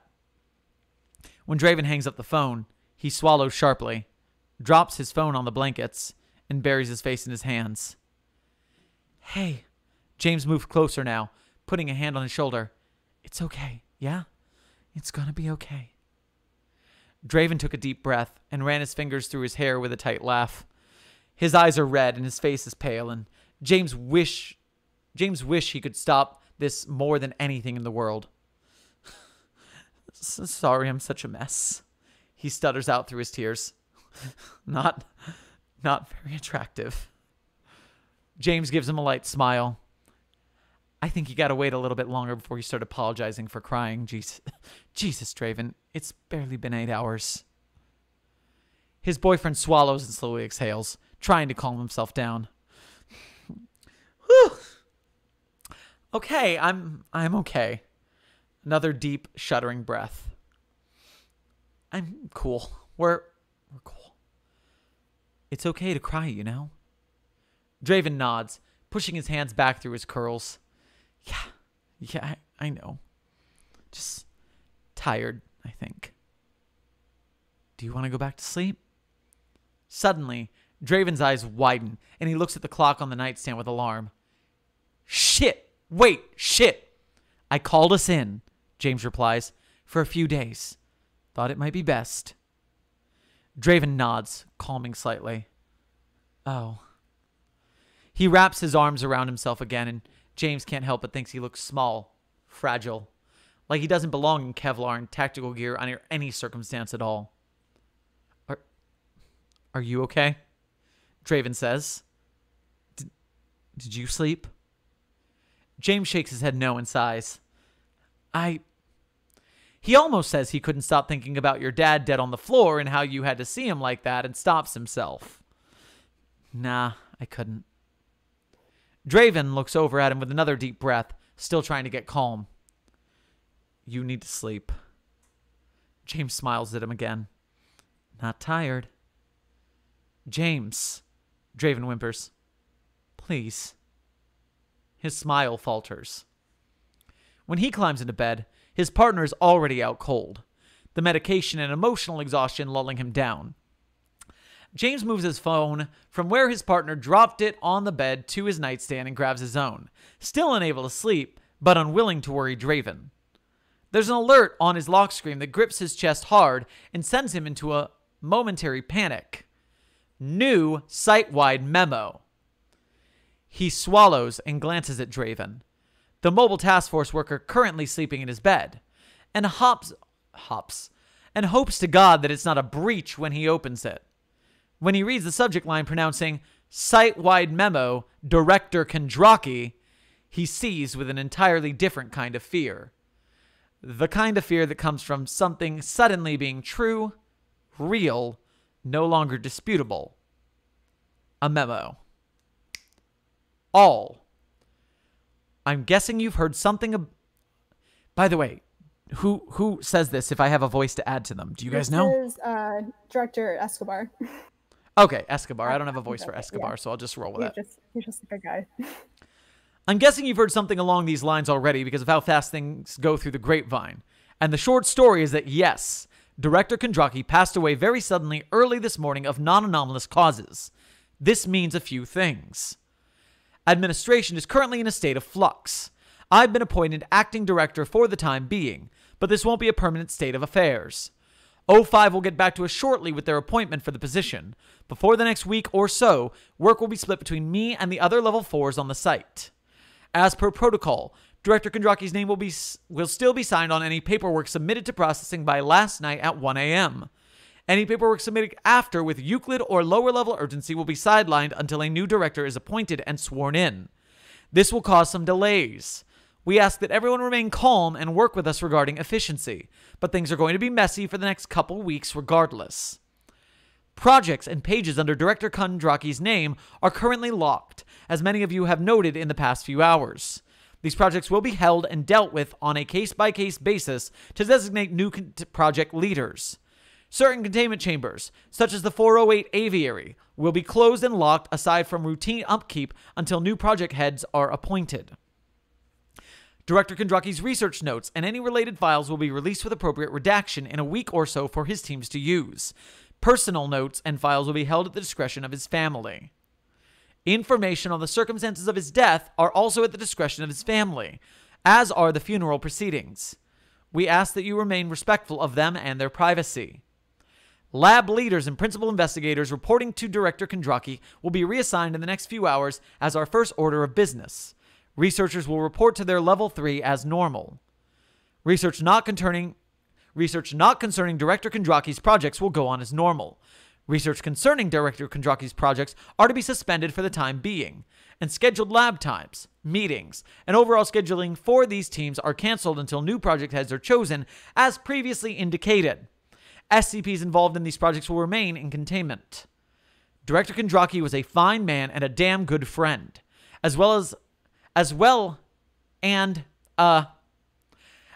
a fantastic researcher and director. We ask that you all pay attention to your email in the coming couple weeks to smooth the transition a bit. Regards, Acting Director Escobar. James leaned back against the headboard with tears running down his face. Draven doesn't stir. 7. Woo! Okay, and that's another one of the longer chapters. I don't know why. I really like the memo towards the end, just because of how like, one, how realistic it is, and two, just kind of the somewhat cold bureaucracy of it, kind of contrasting with everything that just happened. It both like it kind of brings things down a little bit, and it makes you like glad that Draven isn't awake to read that because of how detached it is, you know. All business here. What? Cold, not cruel, but still cold. Yep. When it gets personal at the end, it's even like, he's a cool guy and a fantastic researcher and director. It even comes back to he's a worker. Pay attention to your email, guys. Everything. Everything. Sherm, this next one is fairly short. Would you mind if I took chapter 7? 10 out of 10. If Just not, let fine. Let me vent a little stress. You're definitely gonna take it because you asked. Absolutely, yeah. I just need to vent for a second because Jesus Christ. So, personal note for Sherman, at the beginning of the pandemic in March or April, my Nona passed away. And so I had a good grieving process with Katie, my girlfriend, and her roommate Ree, who's a good friend of mine. But the James Draven dynamic is fucking me up. Yeah. Because I've recently been through this. Yep. Yeah. Yeah. Oh, and the first part of this chat, it's Okay. I have my first tear for the stream. There it is. Let's go. Motherfuckers. All right. Since Elu has been kind enough to take the next section, I'm going to vanish off screen as I refill my beverage. Have a fun time. Ready to roll? Absolutely. Get it, fam. A portrait of your father. It's a hazy, dreamy scene. The aviary is warm in the dark February outside, and the circulation fans blow around the faint humidity. The floor is cracked, broken linoleum, green with creeping moss around the edges of potted trees reaching for the greenhouse ceiling. Fluorescent industrial lights dangle down and cast an unfamiliar white light. Had the day not been rainy, they would have been off altogether. His father dislikes the industrial numbness they bring in lieu of real sunlight. Raindrops drum on the plexiglass roof as he remembers being young, lying on his back in the floor in here, watching them patter and run off into the containment chamber gutters, whisking them away. And there is his father. He sees him by following the little flicker of lights the butterflies leave as they go past him. He only sees his sneakers at first, because the table he sits at is obscured by potted plants and mist systems, but his knee is bouncing and he hears the soft tapping of his fingers on his laptop keyboard. Draven moves forward. He's filled with a soft kind of comfort, not unlike a drug when he rounds the corner and sees his dad. Curly black hair in his Columbia sweatshirt that's not yet pilling. 5 o'clock shadow and a battered tough book. Camera there, baseball cap, jeans. It's him. It's all him as he remembers him. Filled out, somewhat sober. Eyes attentive and sharp behind thick black frames. Whatever dog-eared paperback he's working through put aside next to his camera, and looking at it, his chest warms. He sees it's a copy of Frankenstein. The copy he's seen his father read over and over and over again through his childhood. The one with the highlighted pages and the torn-off cover that's Dad's. That's his dad's book. That's the book that's one of his dad's favorites. Dad? His voice wavers, unsure, and he doesn't expect his father to respond. He knows that his dad heard him because he does that little thing he always does where he cocks up an eyebrow in his direction and continues typing, saying, "Just 1 minute, let me finish this email." Draven comes and sits across the table from him, and he sees the outline of some 408 crawling on his father's sweatshirt as he does so, crawling in his hair and the back of his computer. One lands on Draven's fingers, wings fluttering gently, and the whole world is soft, and he feels light, airy, tinted with anxiety and love. His dad looks up from his computer, and Draven is so happy he wants to cry, and he must be crying because his father looks at him with concern. "Dad?" he repeats, and he doesn't know what to say. Why did you do it? Did it hurt? Would you have done it if I had stayed? And none of his questions get answered, because his father looks him dead in the eye, removes his service pistol from his tattered backpack, puts it in his mouth, and without breaking eye contact, pulls the trigger, and Draven wakes up screaming. Oh, that's good. That was good. That was very Sorry good. if I made it even sadder, but Oh, The fact that you made it sadder is exactly what we're aiming for. Yep, that's it. That's what we're going for. Okay. Unrelated, but I messaged you on Twitter the art that someone did. And because Elu was reading, I have time to put it on screen. So Yay. here is our wonderful during this stream fan art of Dwayne Kondraki in Dark Side of the Moon shirt, pink sweatpants, curly Yay. black hair. This is great. We have fun here. I Also, appreciate the SCP community so hard for our ability to make these awful stories and also art on the fly. Woo. Okay, so I see a mention of Iris. Is this where Iris is coming in, I guess? Yes, this is where I come in. Cool. So essentially I just say Iris and you start, right? Yep, pretty much, yeah. Cool. I'm going to say Iris and you start. 3, 2, 1. Iris? Look, I just... Should I... I was just going to do her dialogue. Okay, so I will read the lines in between. Got it. Mm-hmm. Iris turns around to face him.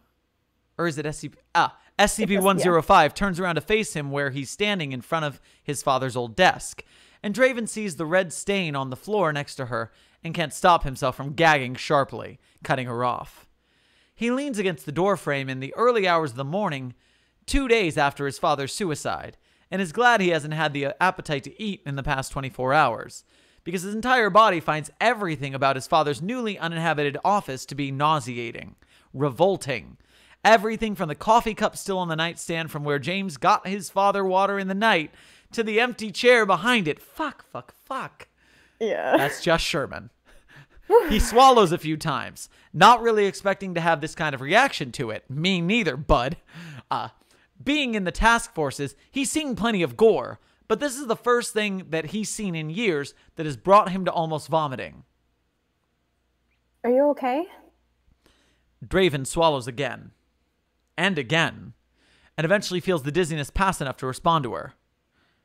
Yeah, no, I'm okay, he says wearily, trying not to look at it. The room smells like bleach and the orange soap the janitors use to clean up blood, so much that it's suffocating. Just a little fresh in my mind is all. I can tell. She replies, and he knows that it's also the fact that he's dressed in his boyfriend's gray sweatpants and t-shirt, and the fact that he hasn't shaved. He looks rough. Draven will be the first to admit this, given that he just rolled out of bed to come get this over with. But he's coming to pack up his dad's stuff, not to go to work in the full tactical gear over black jumpsuit Iris usually sees him in. It occurs to him that this is probably the first time that she's seen him without his visor or helmet in years. What an impression he must be making. So, who put you up to this? He sighs, letting go of the doorframe to wander into his father's workspace. Escobar? Myself. She replies, and he sees that she already has 3 cardboard boxes of files loaded up, printed with classified or unclassified on the top in black Sharpie. He spends a dumb second hazing over the fact that she's an SCP, shouldn't be seeing those, security breach, before he realizes that she's a safe class semi-employee who's lived here since Draven was around 7. His dad had signed the paperwork for her low-level clearance himself. She has the red authorized security card clipped to her uniform and everything, and he briefly thinks, I really should have let James do this. Draven had left him a note and a kiss on the forehead instead. Better let the poor guy get some rest. You volunteered to do this? Draven asks, picking up a cardboard box from the pile provided, briefly imagining some kind of dystopian straw pull or bingo game. Person who wins gets to help the sad kid clean out his dead dad's office. Iris looks at him with tears in her eyes, and he winces. Your dad She says saved slowly. my life more than once. Draven nodded distantly. His father was a big advocate for humanoids. He treated them well. And again, it wasn't perfect, but it was something. Anything. He did that a lot.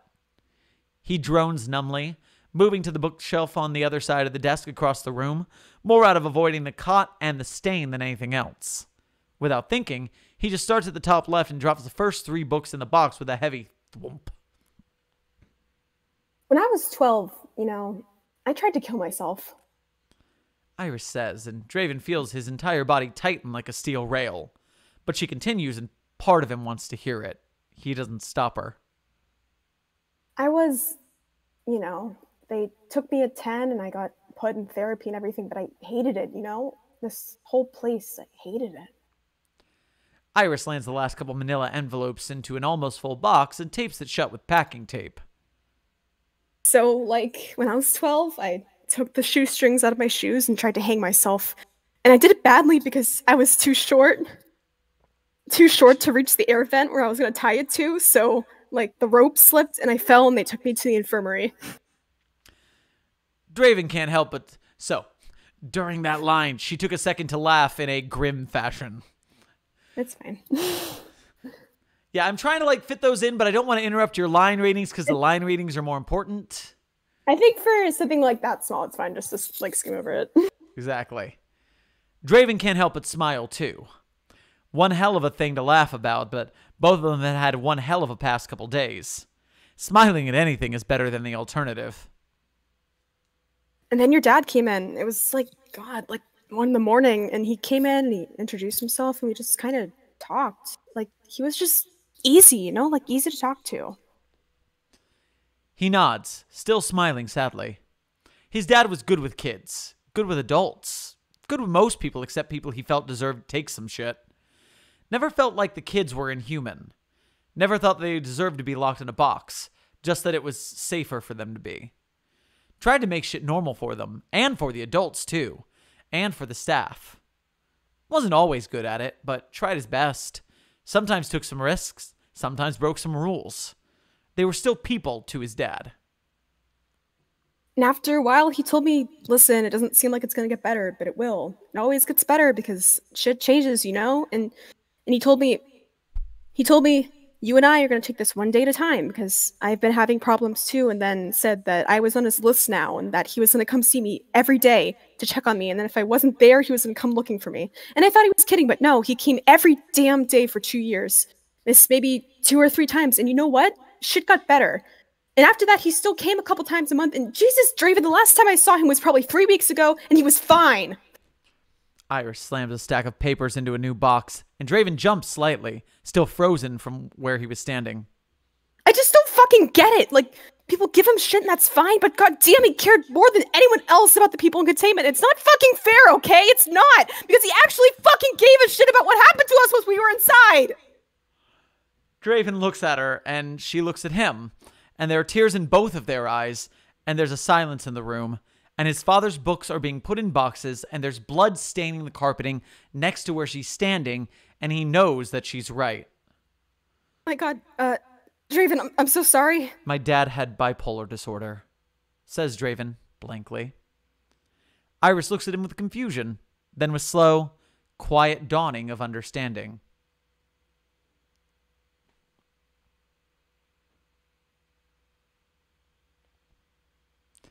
Did it pick up? Sorry, I didn't hear the what. Oh, no, it's okay. You said that he seemed fine a few weeks ago.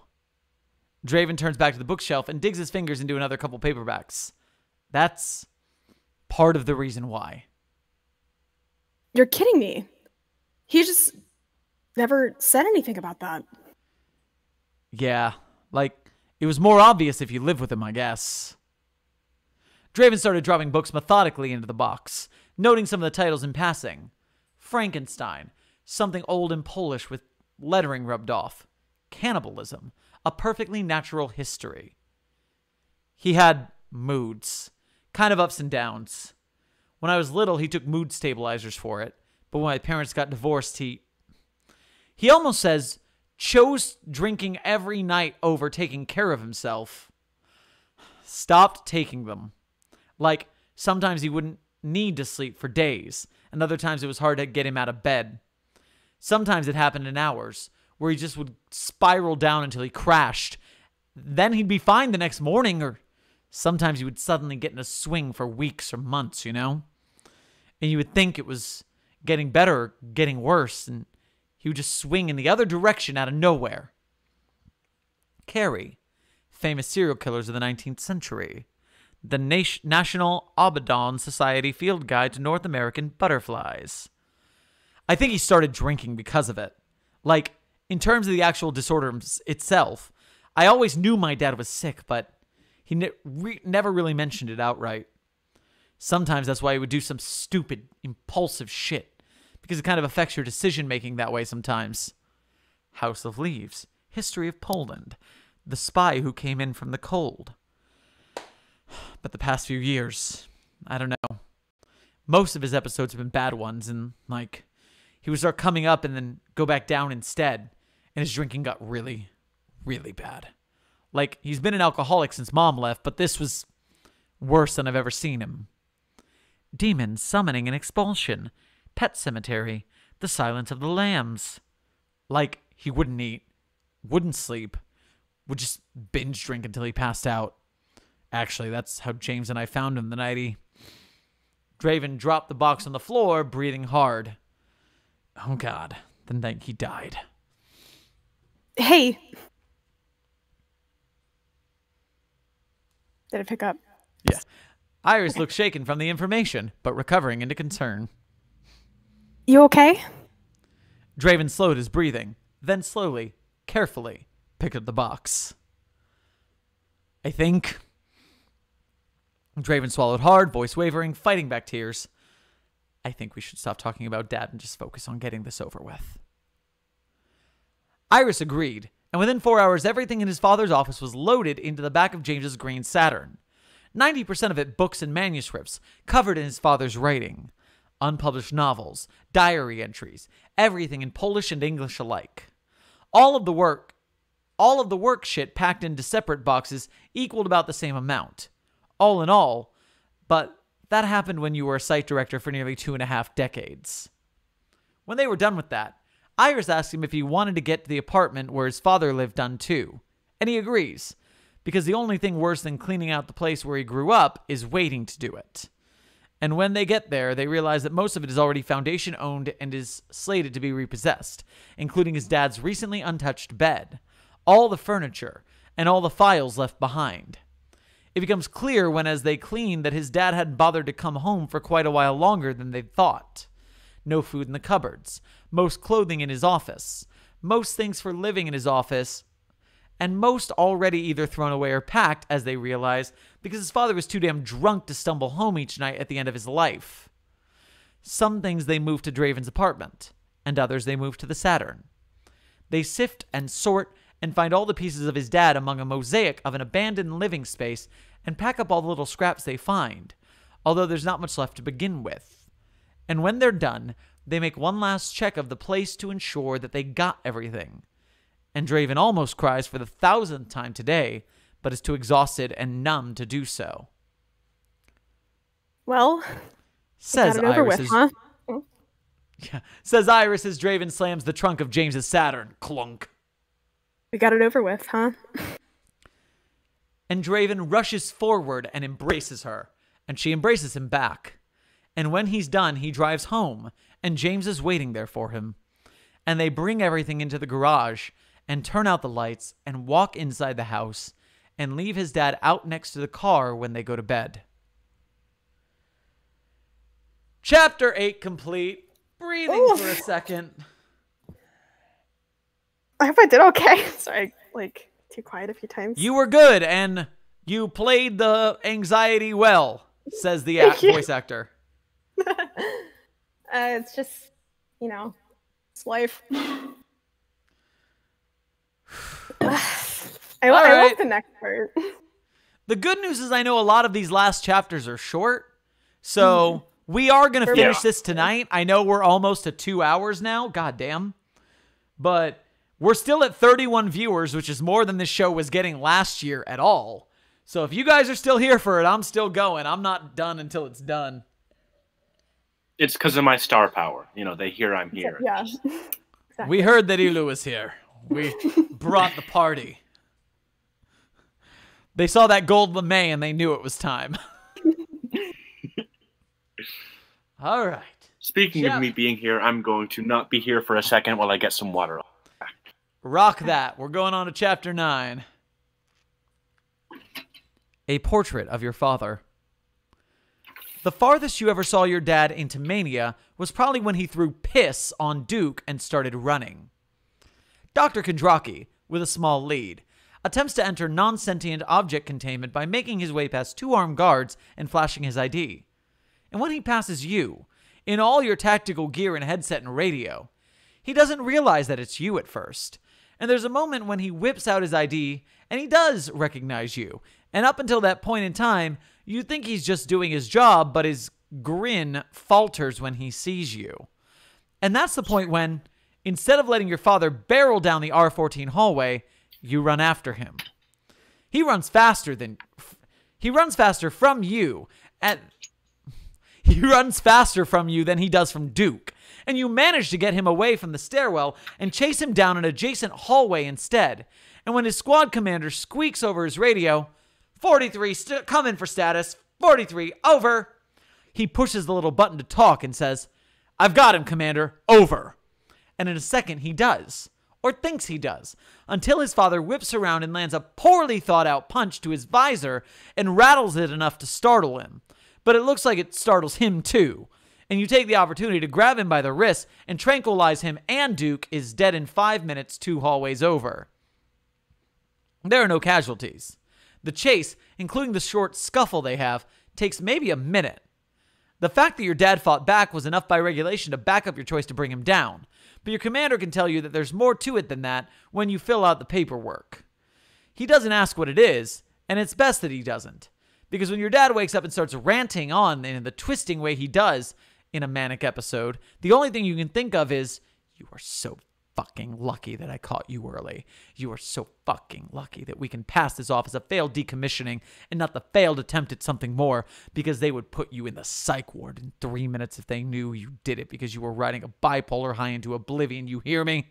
If they knew you did it because you were impulsive and your thoughts were racing and you just felt like you could do anything at all, like you were invincible, but you're not, and you are so fucking lucky that I didn't let you go any farther. Whoa! Right till fucking dawn. The bitch. Oh. Can you repeat that? You were so emotional, I missed most of it. They made me cry at fucking Duke till dawn. Son of a bitch. He made me cry at throwing piss on a vampire. You can't do that, man. You can't do that, man. It's too powerful. It's too powerful. Chapter 10. That. Chapter 10. Keep going. His father would have hated him for wearing a suit, but Draven does anyways. His dad in his head laughing at him with a bottle in his hand saying, "Who do you think I am, kid? The fucking queen? You gonna dress up to watch a piece of shit alcoholic get put in the dirt?" And he does anyway, because there's no one in his life that Draven has ever respected more than his father. Didn't have the appetite to eat, didn't sleep well the night before, eyes red and hair matted, and he cleans himself up, tries to make himself look halfway presentable. The funeral is always the hardest. That's what his dad had told him the first time someone in your task force died. You think you can handle yourself, and you never can. James is in a suit too, and when he sees him, he pulls a thin smile. "Should wear a suit more often, Bond," he mumbles, but his heart isn't into flirting this morning. James smiles back at him for the effort anyways. "You don't look too bad yourself." Draven shakes his head slowly from where he's sitting on the side of the bed. James, I look like shit and you know it. He sighs. His boyfriend rubs his shoulder sympathetically. Fine. You don't look too bad considering the circumstances. How about that? Draven nods. Yeah, okay. You ready to go? James asks, and Draven looks over and sees his partner with his car keys in hand. Pardon? And sees his partner with his car keys in hand and feels a hole open deep in his stomach, like an encroaching numbness. He doesn't want to go. He wants to stay here and sleep and wake up and have his father still be there and still be fixable. Draven hasn't interacted with anyone outside James and his mother and Iris since it happened. And it feels so fast, like he was expecting the world to stop turning if his father ever died. He thinks about seeing other people, about people asking him things and saying that they're sorry. And it feels so damn unreal. He swallows. Yeah, I think so. When he's in the car, he feels a deeper kind of hollowness creep over him. He lets James drive because he's in no shape to, because he feels drunk, unavailable, disconnected. When they get there, he's prepared himself for what he sees, which is his father's body cremated in typical Foundation fashion in a sealed metal box that glimmers blankly on the church altar. James stays close to him. He lets him do the talking, even when people ask him things, even when people ask how he's feeling, because he can barely get words out of his mouth, and James can. He holds his hand and handles it because nothing Draven will do in his entire life will make him worthy of James. His father was raised Jewish, but was agnostic through most of his adult life. They gave him a Jewish service because it wasn't like his father would care one way or another anyway. The rabbi takes him aside at one point and sits him down and talks to him about God or about faith or about his father's faith. And they pray just like his father had taught him how to in passing when he was young. And he can't remember what he says to him or what they pray for at all exactly because he doesn't register anything that he's saying, just nods and thanks him at the end. Praying for his father? Could his father be prayed to? Would his father hear him if he prayed? And if he did, would he listen or just laugh? Why would God care about his father anyway? Why didn't God save him? Draven carries his father's body into the cold box, and they've dug a hole already for him in the ground in the graveyard outside. And James is there with him still, and his mom is crying, and Draven isn't. And James is crying, and Draven isn't. And a lot of people are crying, and Draven doesn't, because he feels too numb to cry any more than he already has. They put his dad in the hole. They bury his dad. The rabbi reads a passage from the Torah that Draven doesn't hear, and his dad doesn't hear it either. He sees James crying while they're standing there, and Draven feels himself robotically switching to, your boyfriend is crying, James is crying, you need to help James now. But there's no emotion left in him, and he just curls his fingers in between his and squeezes them tightly. Draven has never been more tired in his entire life than he is in this moment. And then, because James is crying now, Draven sits behind the wheel of his boyfriend Saturn and tries to comfort him. But his movements are unfeeling, strange, alien. They drive home in silence. It's only 1 p.m. When they get to James's house, they sit in the car in garage and turn off the ignition. James is whimpering still, and they sit, reeling. After 5 minutes or so of hearing his partner's muffled sobs and seeing his own blank expression in the windshield, Draven's head pounds, and he opens the door, calmly walks inside, and vomits into the sink until he's heaving up bile. Chapter complete. Fuck. Yeah, it's seconded. This drink is cold. My head is warm. Hang in there. We're almost there. I think this chapter is probably the roughest for me because I found this tale like 2 weeks after my grandfather passed. Mm.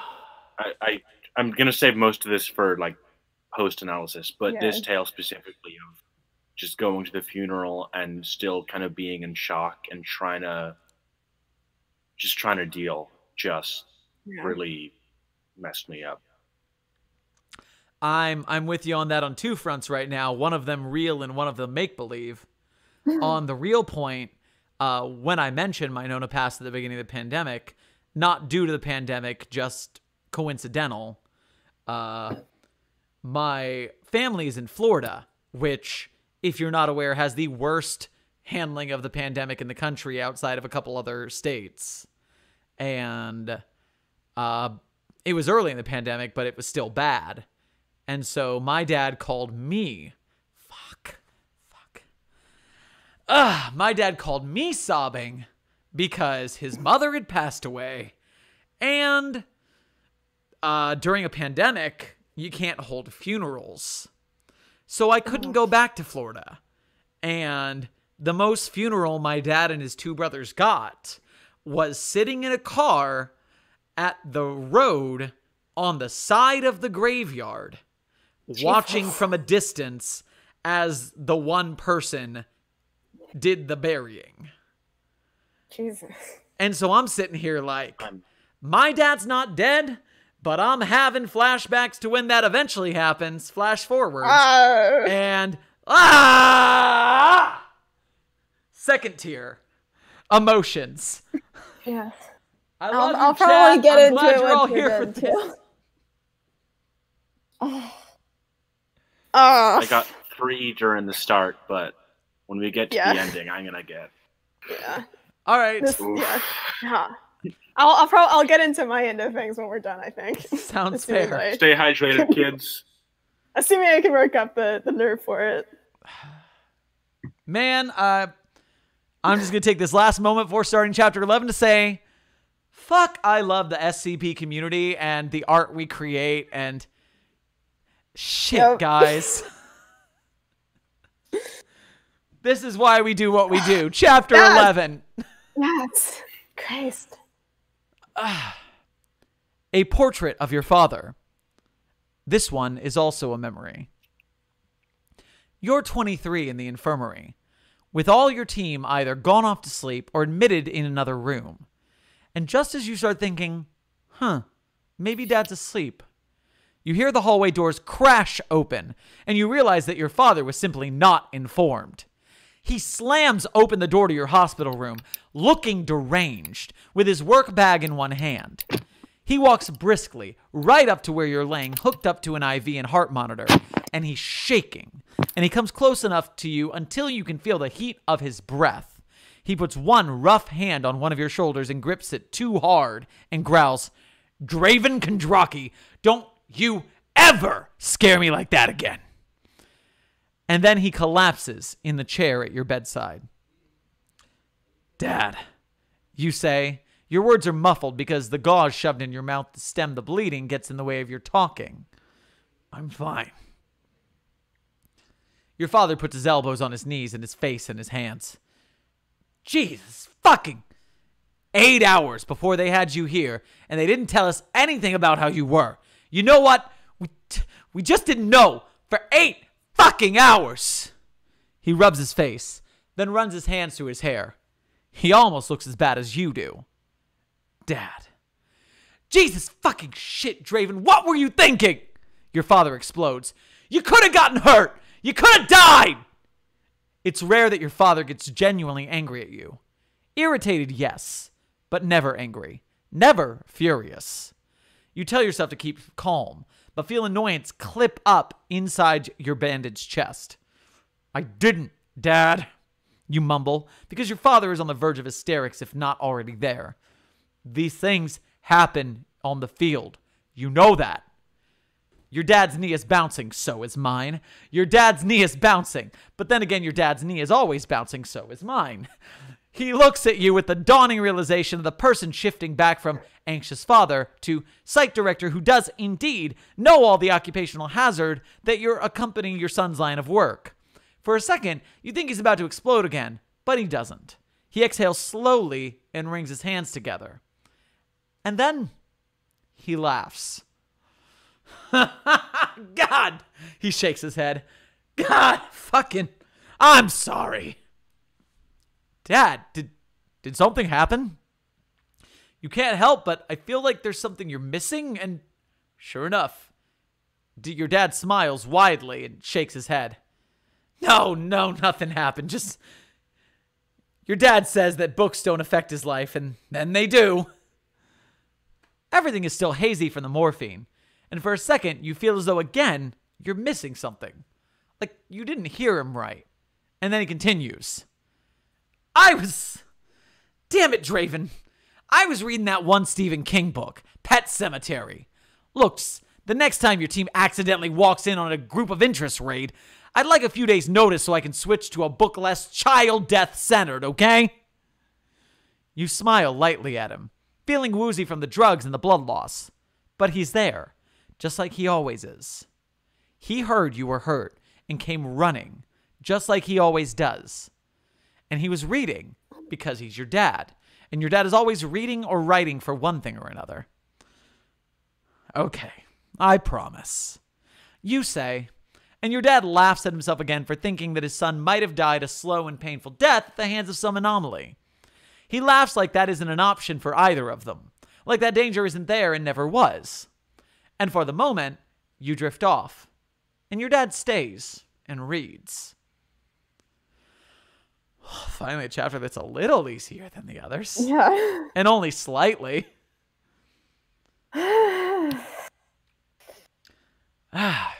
Chapter 12? There are thoughts in my head. Would you like to express them or save them? I don't know. I'm kind of I have to think about whether or not I'm more likely to cry now or later, and I'm gonna say I'm less likely to cry later, so I'll save them. All right, we'll hold on to that for now. Okay. And we got less than a quarter left, so stick with it. We got this. Unknown viewer, I got here an hour late and I have no idea what's going on. I can give you a really long story short. Dr. Kondraki is committed suicide. Please check the link to the suicide prevention phone number. And we are dealing with the emotional fallout of that in very depth from the perspective of Dr. Kondraki's son, Draven, and Dr. Kondraki's son's Draven boyfriend, James. That's where we are right now. Damn it, Dank Minecraft, I know that's my fault.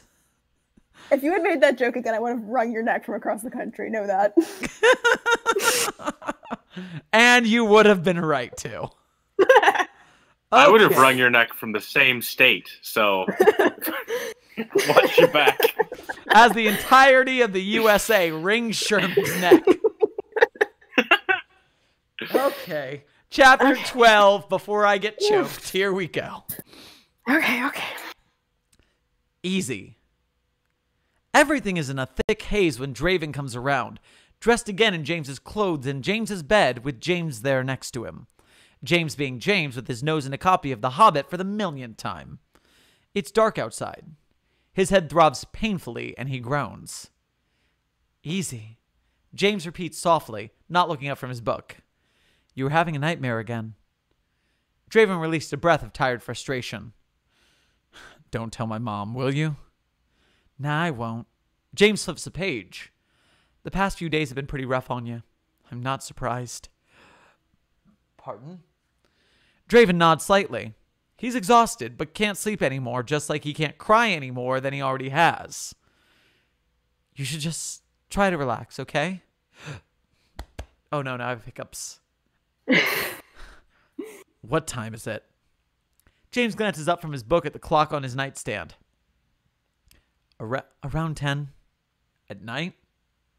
James nods, eyes back in his book. He looks so tired. Draven mumbles in confirmation and pushes himself up. Didn't we get back from the funeral at like 1? Yeah. James flips another page.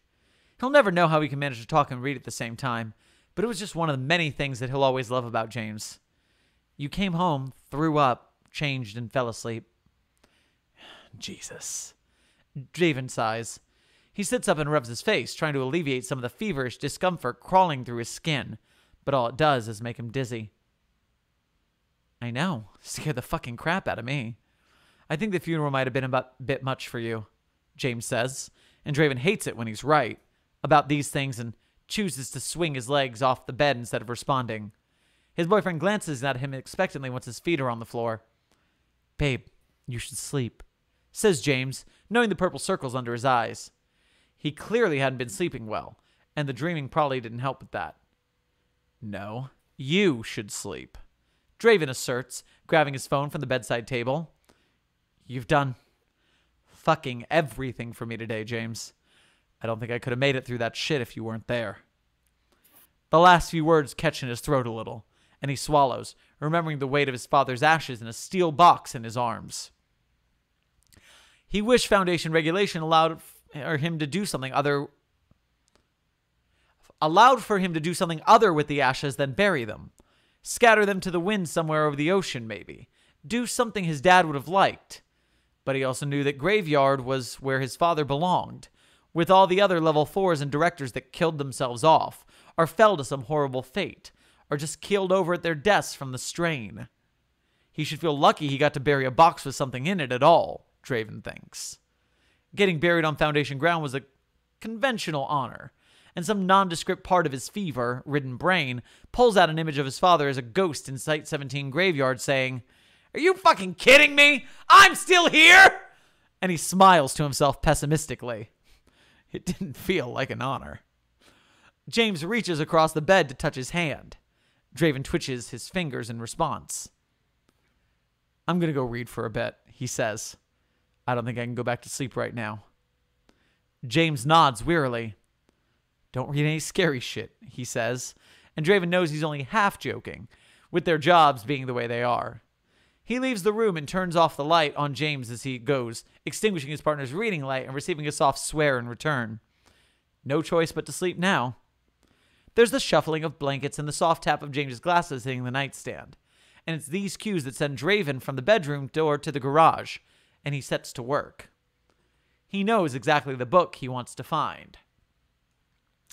His father's copy of Pet Sematary is a black hardcover with no book jacket and red lettering on the spine. Like all Benjamin Kondraki's reading material, it's dog-eared many times over, written and drawn in, notes taken in the margins from everything from meeting reminders to reflections on the text. Polish scribblings, things he'd heard others say, the visual imitation of his father's racing thoughts. There's dirt and mud from field missions, and even a few droplets of blood here and there. But as his father used to say, a little blood loss never hurt anybody. It feels comfortable and sturdy in his hands. Draven re-enters the house, collapses on the couch, and starts to read. He reads for hours, mind swimming, not entirely into it, but not entirely out of it either. His father loves Stephen King. Stephen King, Mary Shelley, Mark Z. Danielewski. Strange things, scary things, things that held emotion. He always thought that his father might get tired of all the fear, that what with living in it and then coming home and binge reading horror novels all night. But he seemed to thrive on adrenaline, on barely escaping death, on wondering what else might be out there, around the corner, hiding while you slept. Everyone had their coping mechanisms, he supposed. And then he turns a page and hits it. It's a passage highlighted in shaky yellow ink, aged a little, dog-eared and marked with a tiny pen star. It was quick, Missy, my dear. 1 minute he was there on the road, and the next minute he was lying in it. But he was down by the Ringer's house. It hit him and killed him, and then it dragged him, and you better believe it was quick. 100 yards or more, all told. The length of a football field. I ran after him, Missy. I was screaming his name over and over again, almost as if I expected he would still be alive. Me, a doctor. I ran 10 yards, and there was his baseball cap. And I ran 20 yards, and there was one of his Star Wars sneakers. I ran 40 yards, and by then the truck had run off the road, and the box had jackknifed into the field beyond the Ringer's barn. People were coming out of their houses, and I went on screaming his name, Missy. And the 50-yard line, there was his jumper. It was turned inside out, and on the 70-yard line there was his other sneaker. And then there was Gage. His heart pounds in his chest. He grips the yellowing book and rereads, slowly, the passage that his father had highlighted. It was quick, Missy, my dear. 1 minute he was there on the road, and the next minute he was lying in it. Draven thinks of his father, and then he thinks of himself, and then he thinks of him opening the door on his father's body. It hit him and killed him, and then it dragged him, and you better believe it was quick. You and James had found him drinking heavily. Almost as if I expected he would still be alive. Me, a doctor. You didn't really think that, did you? 1 minute he was there on the road, and the next minute he was lying in it. 1 minute and then the next minute. That's all it ever took for him. One swing and then the next swing. One mood and then the next mood. Week to week. Day by day. Impulse to impulse. Jumping from bottle to bottle to bottle. Maybe he didn't even think about it. Maybe he didn't even feel it. And then there was Gage. He feels panic rising in his throat and forces himself to put the book down over the side of the couch. To go to stand up and walk. Walk. He needs to walk. He paces around the living room hearing, and then there was Gage, and then there was Gage, and then there was Gage. And it dawns on him all at once that that's what his father had meant bursting through the hospital doors. That's what he was worried about. It was quick, Missy, my dear. 1 minute he was there on the force, and the next minute he was lying in it, but was down in the ditch away from the task force car. And then there was Draven. He swallows. Your father loved you and was always scared to lose you. Never scared to lose himself, but terrified of losing you. The only person he had. His little boy that played with his butterflies that he took pictures of, who fell asleep in your lap while you did paperwork. That's why he waited until you had James. And then, of course, as he paces around the dark house, he thinks about his dad in the graveyard, and his dad deep in the ground with a tombstone with his name on it, and his dad being dead just didn't fit his dad. Call it what you like, but it wasn't in his dad's place to die. Draven's thoughts are erratic, switching easily, overwhelmed and overdriven. He feels sick. He feels lightheaded.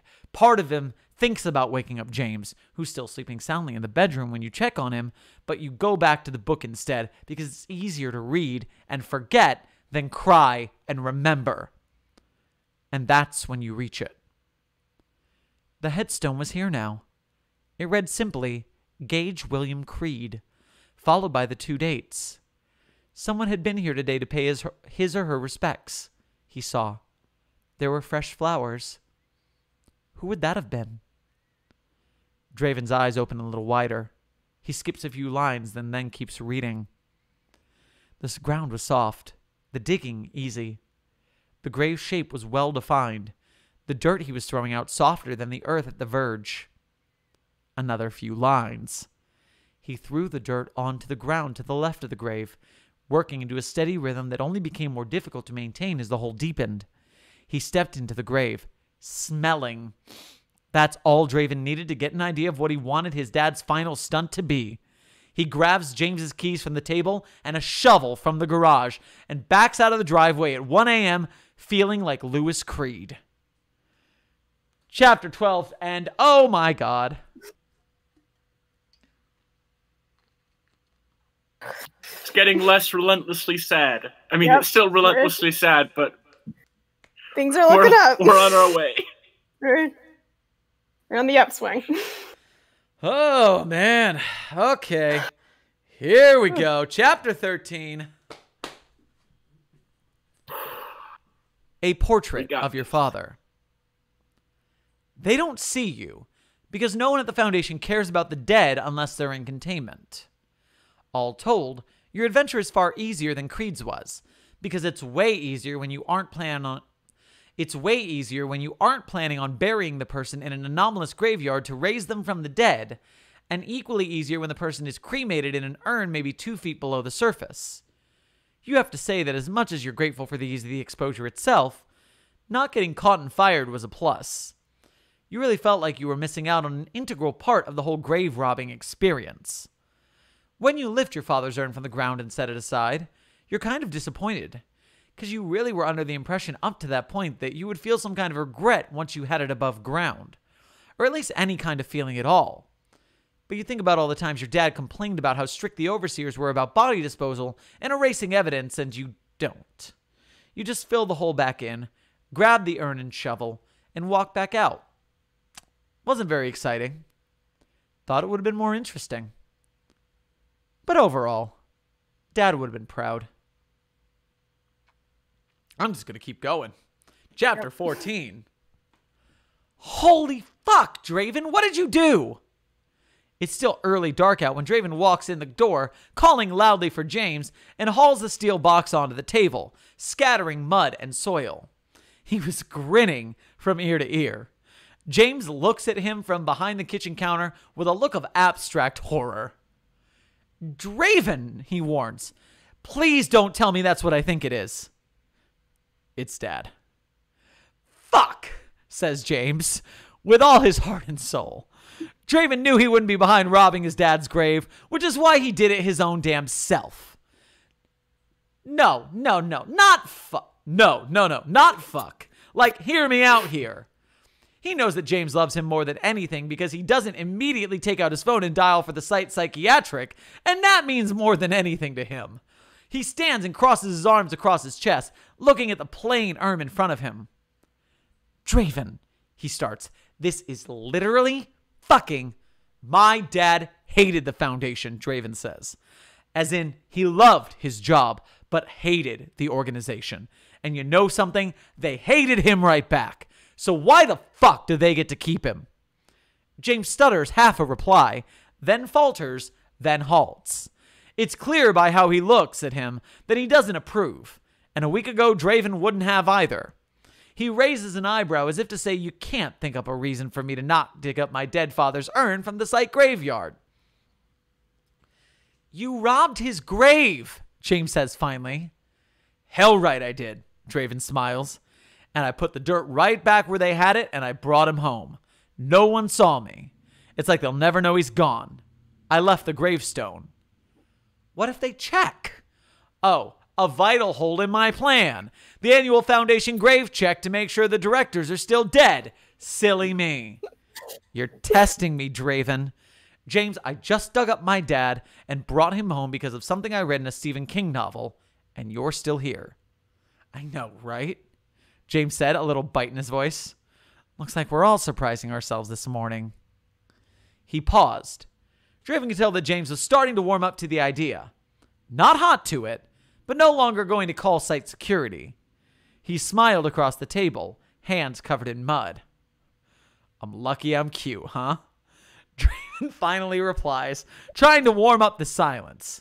He wasn't quite out of the doghouse yet, and he got a big feeling that James was cutting him some significant slack because of the grieving process already. James smirked and pushed his glasses up the bridge of his nose. Oh, Draven, tonight, you are very lucky that you're cute. Just one thing, though. James brought his hands down from his glasses and gestured broadly to the urn.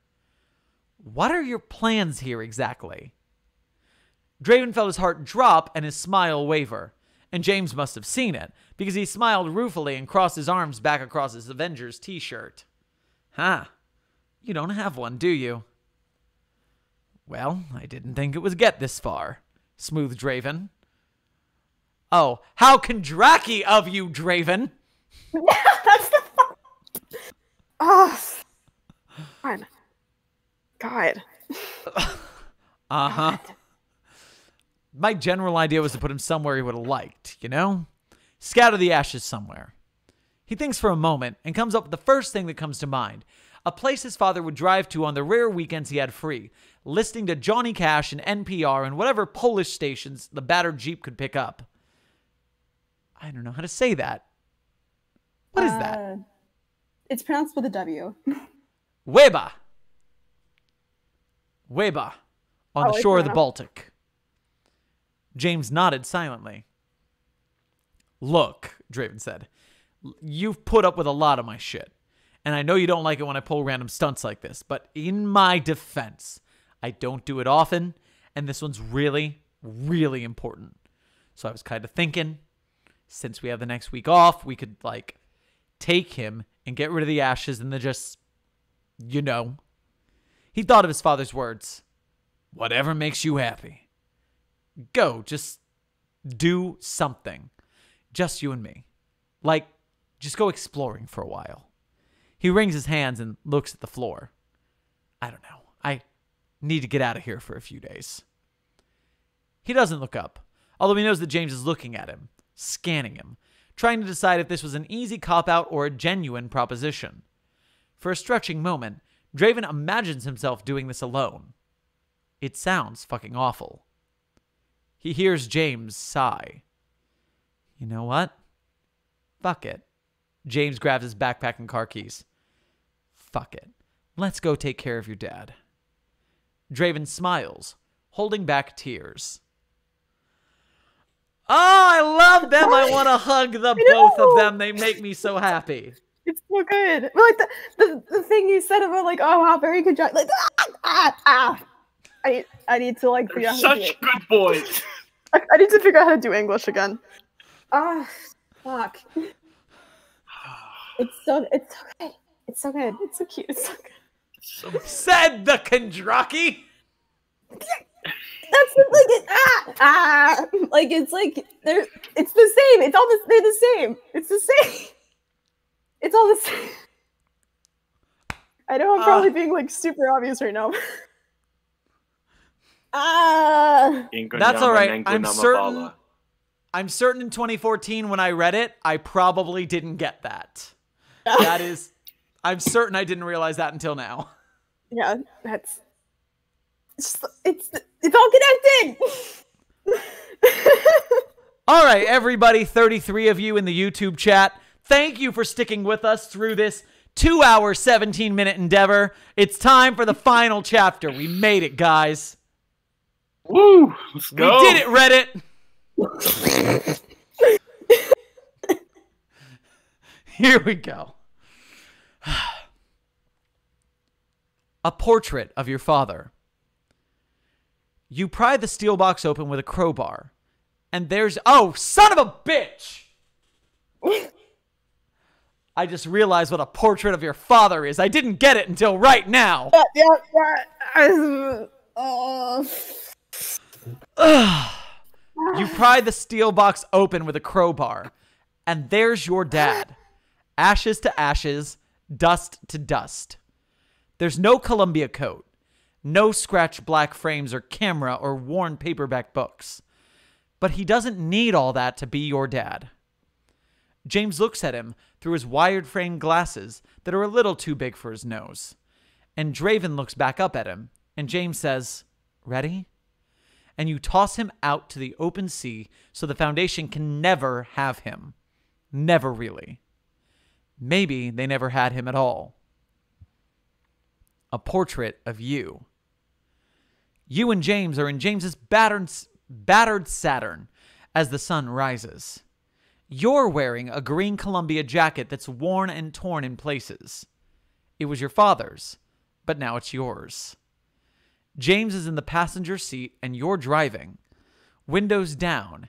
James laughing and telling you to stop it, you giant dork, because you find a roundabout and go in circles around it several times in the early Sunday morning light and put the pedal to the metal when an old woman comes out on her front porch to yell at you for it. You've been terrified and will be again. But right now, James is losing his shit because there was a turtle on the side of the road and you slammed the car in reverse to look at it. You've been sad and you will be again. But right now, James is saying that you should go to McDonald's before hitting the highway, and you say, hell yeah, we're going to McDonald's. Because right now, the Foundation doesn't matter, and nothing can hold you back. When the dawn gray dissipates, you head onto the highway. You're painting a portrait of something old and something new, and everything in between. Just like your father.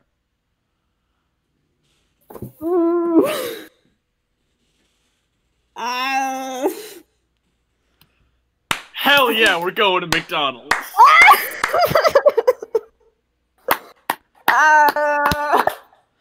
I am freaking ordering DoorDash for McDonald's right now. Hell yeah. That's the only thing that's Wait. going to help me recover from this. So I can't tell. Am I dumb? What did you get about Portraits of Your Father? In combination with the that's such a Kondraki thing for Draven to say in the last chapter, Draven is a portrait of his father. Yes. Oh.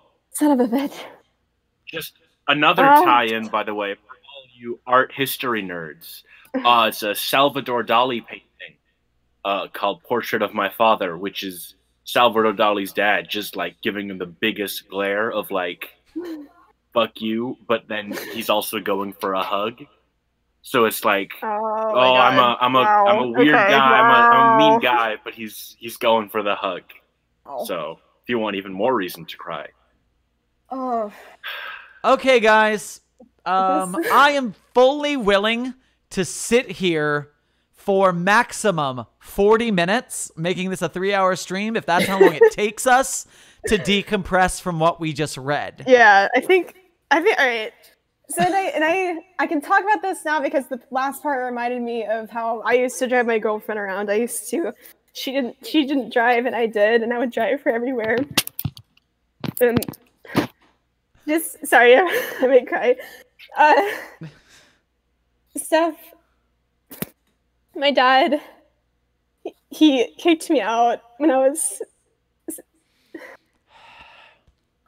Sorry, no, I'm okay. He kicked me out on my 17th birthday because he found that I have a girlfriend. And just whenever I read stuff like this, and he used to be an alcoholic, and but he was better then, and then he sobered up, and then that happened. And the last part just reminds me of me and her, and then sorry. Do no sorry for crying in the chat. No sorry for crying for a 12. I'm okay. It's a lot. This stuff with relationships. It's so much. It's a lot. It is incredible how different though the three of are, as well as the chat's many backgrounds are, there is something in this for us to all fucking freak out about. Oh god, yeah. Yeah, for real. Yeah. Something hits you right in the feels, you know. It gets everyone. They did a good. Oof. Also, I say this to all my friends, now that I am old enough. If I am old enough to be your dad and your parents disown you, I can be your dad. Yay. There we go. Would it surprise you if I told you you're not the only person who said that? It would not surprise me. Have as many dads as you need. Yay! Jesus, like, have like 19 dads, as many as it takes to get by in life. Yeah. Yes. Needed. A dad for every day of the week, you know? Yes! Yes. One for the home, one for the office. I got a YouTube dad, I got a TikTok dad, I got a dance teaching dad. Void, you are officially adopted. Congratulations. Yay!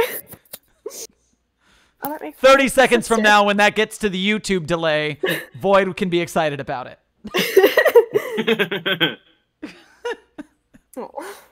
I'm getting a fucking Big Mac, and I want French fries, and I need some McNuggets. Stat! It's too late here for me to order food, but I want to. A lot of people don't know, but this SCP was actually sponsored by McDonald's.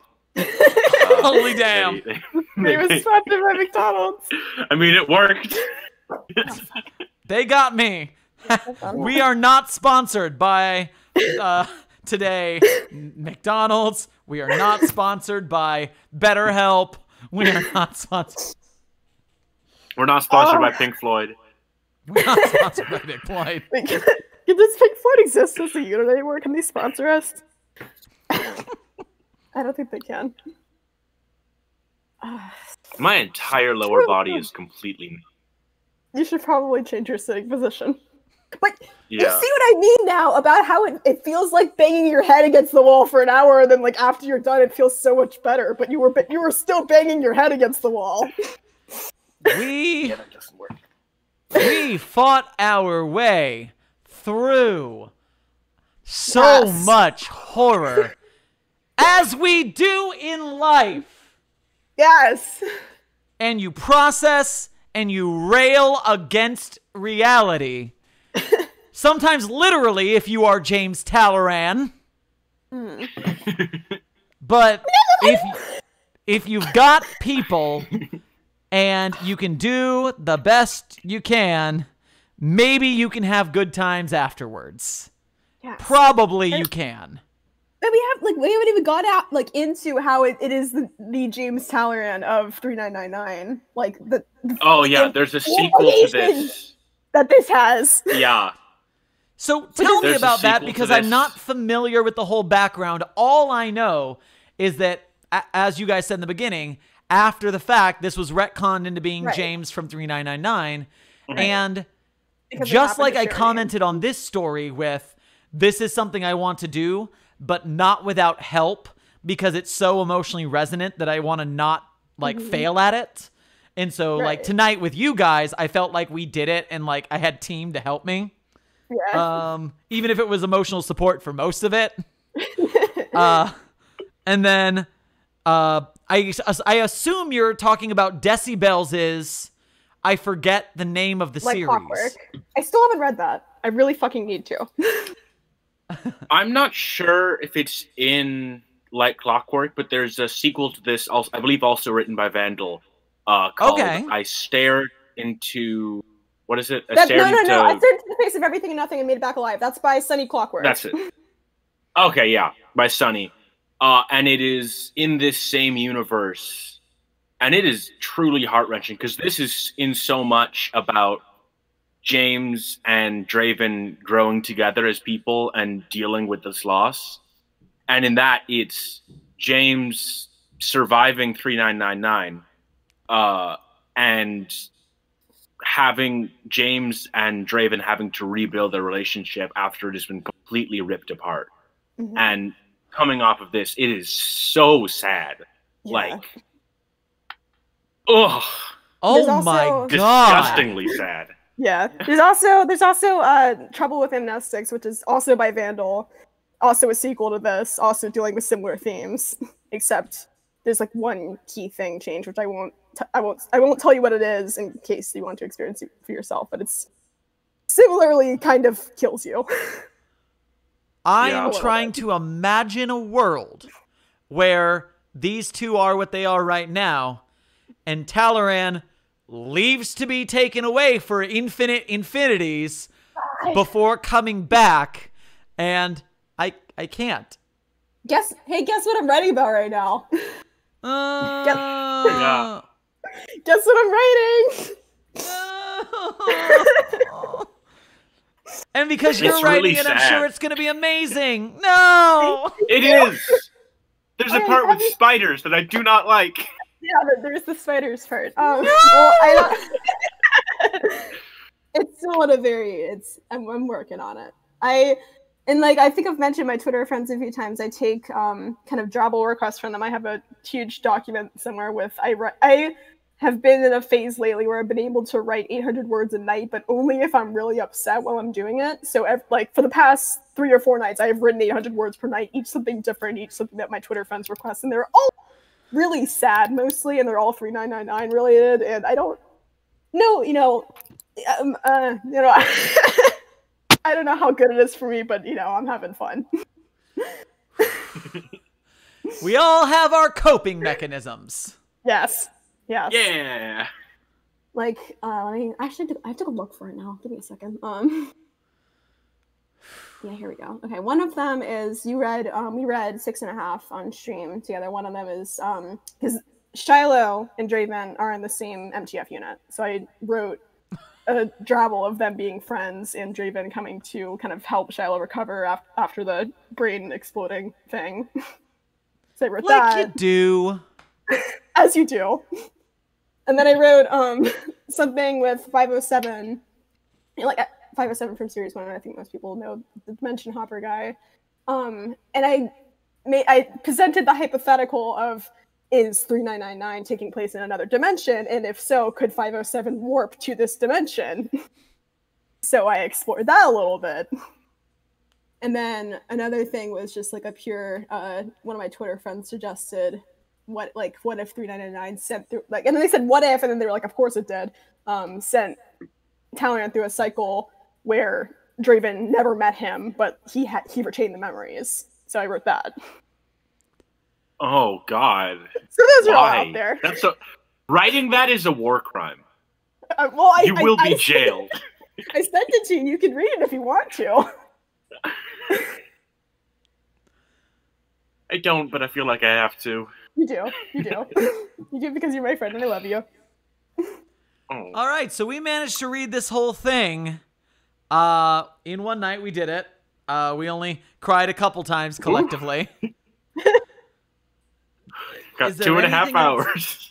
Is there anything else to say about this that hasn't already been said?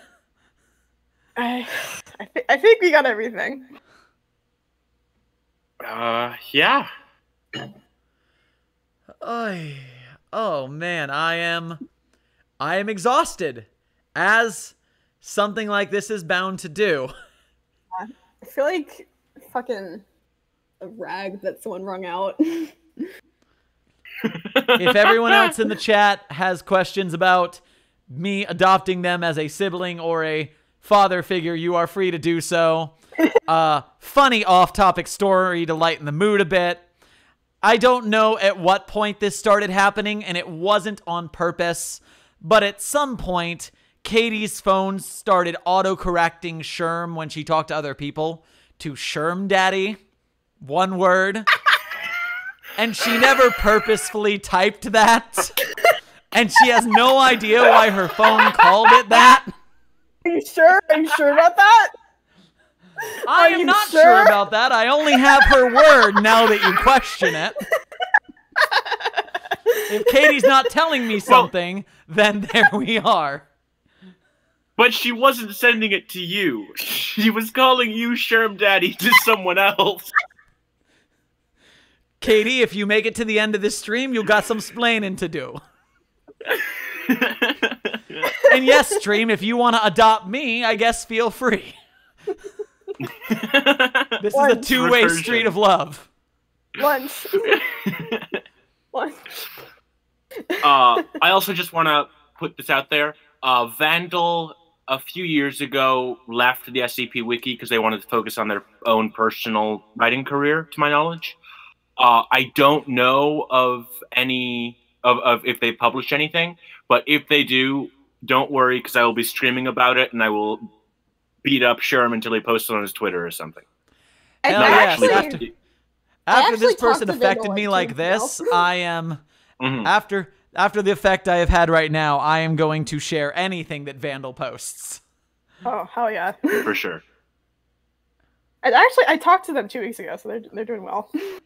And Dak Minecraft, if you figure out how many fucks there are in this stream, you let me know. I mean, if you count only the times one of us just paused mid-sentence to go, fuck! Like, you would probably have, like, 10 or so right there. Yeah, at least. And then every time Sherm... The Talleyrand scene. Yeah. Every time a penny drops and you're just like, oh, I know what that means. No! Like, someone in the chat mentioned that the Friendly Vandal also wrote fucking Bottle Dick. Wait, what? Yeah. Yeah. For those of you not in the loop, Bottle Dick, or Ship in a Bottle, is a canon in which Dr. Kondraki, the emotionally complex and vulnerable man who passed the beginning of this article, where he gets his penis stuck in a plastic Aquafina water bottle. And that's it. Yeah. That's the plot. For a short period of time, we were planning on writing this for the Canon Renaissance Con, and our team fell apart, but it was going to be good. We were too powerful. We were too powerful. We were going to be too good. Yeah, Discord took us down. All right, God smote us. Because putting this story together with that person, I didn't know they were the same person, And also because some of our people from TikTok don't know what bottle dick is, I'm just going to go a little further here, because anybody who's in the chat right now needs to know where we stand, as if Etoile's flag and Elu's gold lame didn't tell you. Bottle dick was invented as fanfic on Tumblr, and apparently it was the Friendly Vandal, which I didn't know, but they got death threats from some Anons on Tumblr for writing Clef and Kondraki in a gay relationship together. So that him fucking self-wrote it. And That's the only thing he's ever done that I respect. And so once this started happening and the author, Clef, found out about it, they responded with this hatred towards the Friendly Vandal, towards writing a second installment. And the rest of the wiki kind of dogpiled on the joke until there are now like 12 of these ship in a bottle stories. Yeah. There's so many. Because if there's And one they're thing all the awful, wiki but does they're all great, very gay. if there's one thing the wiki does great, it's run a joke into the ground. Yep. Which Real, I love. I adore much running fun. a joke into the ground. We were gonna try to do a serious take on it, and it would have worked, just for the record. But like, it would have been hard. But like, it would have worked. God struck just us down. saying. We were too powerful. God did shut us down. You were too powerful. There's always the future. There's always another alternative. Yep. Indeed. So yes, if you come to the SCP Wiki and you're going to hate on LGBT folks, then you're going to get a rude awakening. From the original old guard, from the new guard, from the YouTubers, all of us. You're going to eat enough. Whew. Okay, guys. I think we've reached the end of our talking. I think we're just kind of trying to talk so we can let our emotions vent. I think we're all good. I think we're all emotionally. If I may just take a moment, something that I got specifically because it is the absolute opposite of this tale in terms of emotional tone.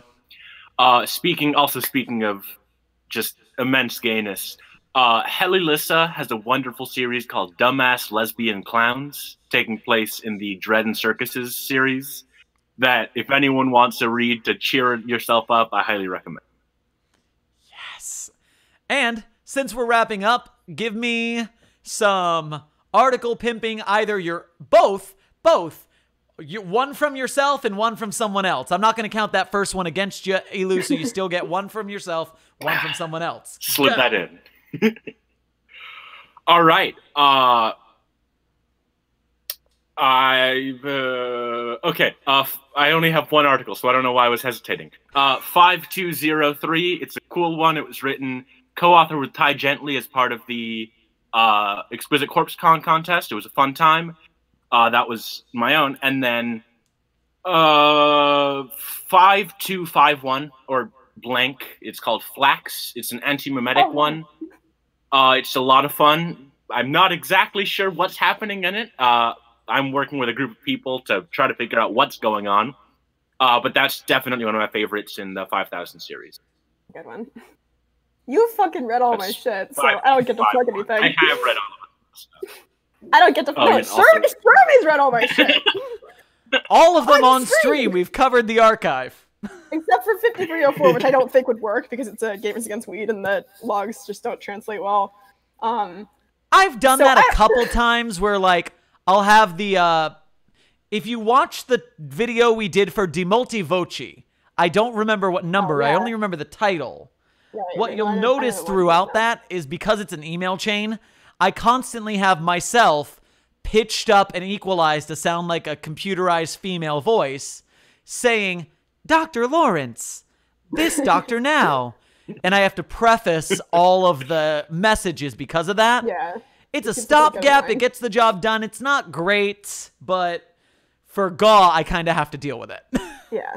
Yeah, like 5304 is like half Discord logs, half Reddit screenshots. So I just don't think it would work. I just don't think it would work very well read out loud. I think it's better as it is. Also, think actually, you know what would be dope? You should do a reading of 2521. Ooh. That would be a great reading of. In fact, I'm surprised you're still here.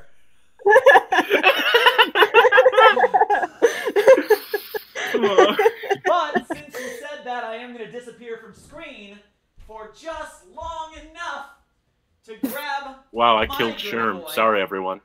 Alright, no, you get to plug your interpretive dance. Wow. Oh. 2521 that I got from a creator on Etsy. They are very cool, and it's just neat. I'm sharing it because I like it. Dream Jelly is kicking my ass right now. Any excuse. What do I have to plug? What do I have to plug? I made a sandbox, and you should go look at the shit that's on it because I like it when people look at my shit. Even when I don't have anything substantial to plug, I'm still going to plug it because I'm like that, because there's something wrong with me. And then for actual things to write, I forget if I plugged this last time. If I didn't, whatever. If I did, whatever. SCP-5143, which is my friend Dave's article, and you should go read it because it's very good. It's about an evil oil rig that eats people. It's good. And you should go read it. Woot! Okay, you guys sign off, and then I'll sign off the mainstream. Thank you. Awesome. For hanging in there. Good night. Stay safe. Thank Remember, you for joining us for our never first three-person stream. Let's go. Remember, everyone, stay safe mentally and physically. Remember, there's a link in the description if you need help. Have a great evening or morning, depending on your time zone or wherever you are. Toodle. Love you guys. Bye. And while my McDonald's has arrived, I will say farewell to everybody. That was perfect timing. So thank you guys so much. I hope you enjoyed the stream. Upvote the article if you liked it. It's currently at +131. Do all those good things. Like, share, subscribe, become a patron. I'm going to go get my McDonald's from the door. You guys have a great night, and I'm going to sign off. I fell in love with the McDonald's girl. She's got a smile of innocence, so tender and warm. I fell in love with the McDonald's girl. She is an angel in a polyester uniform.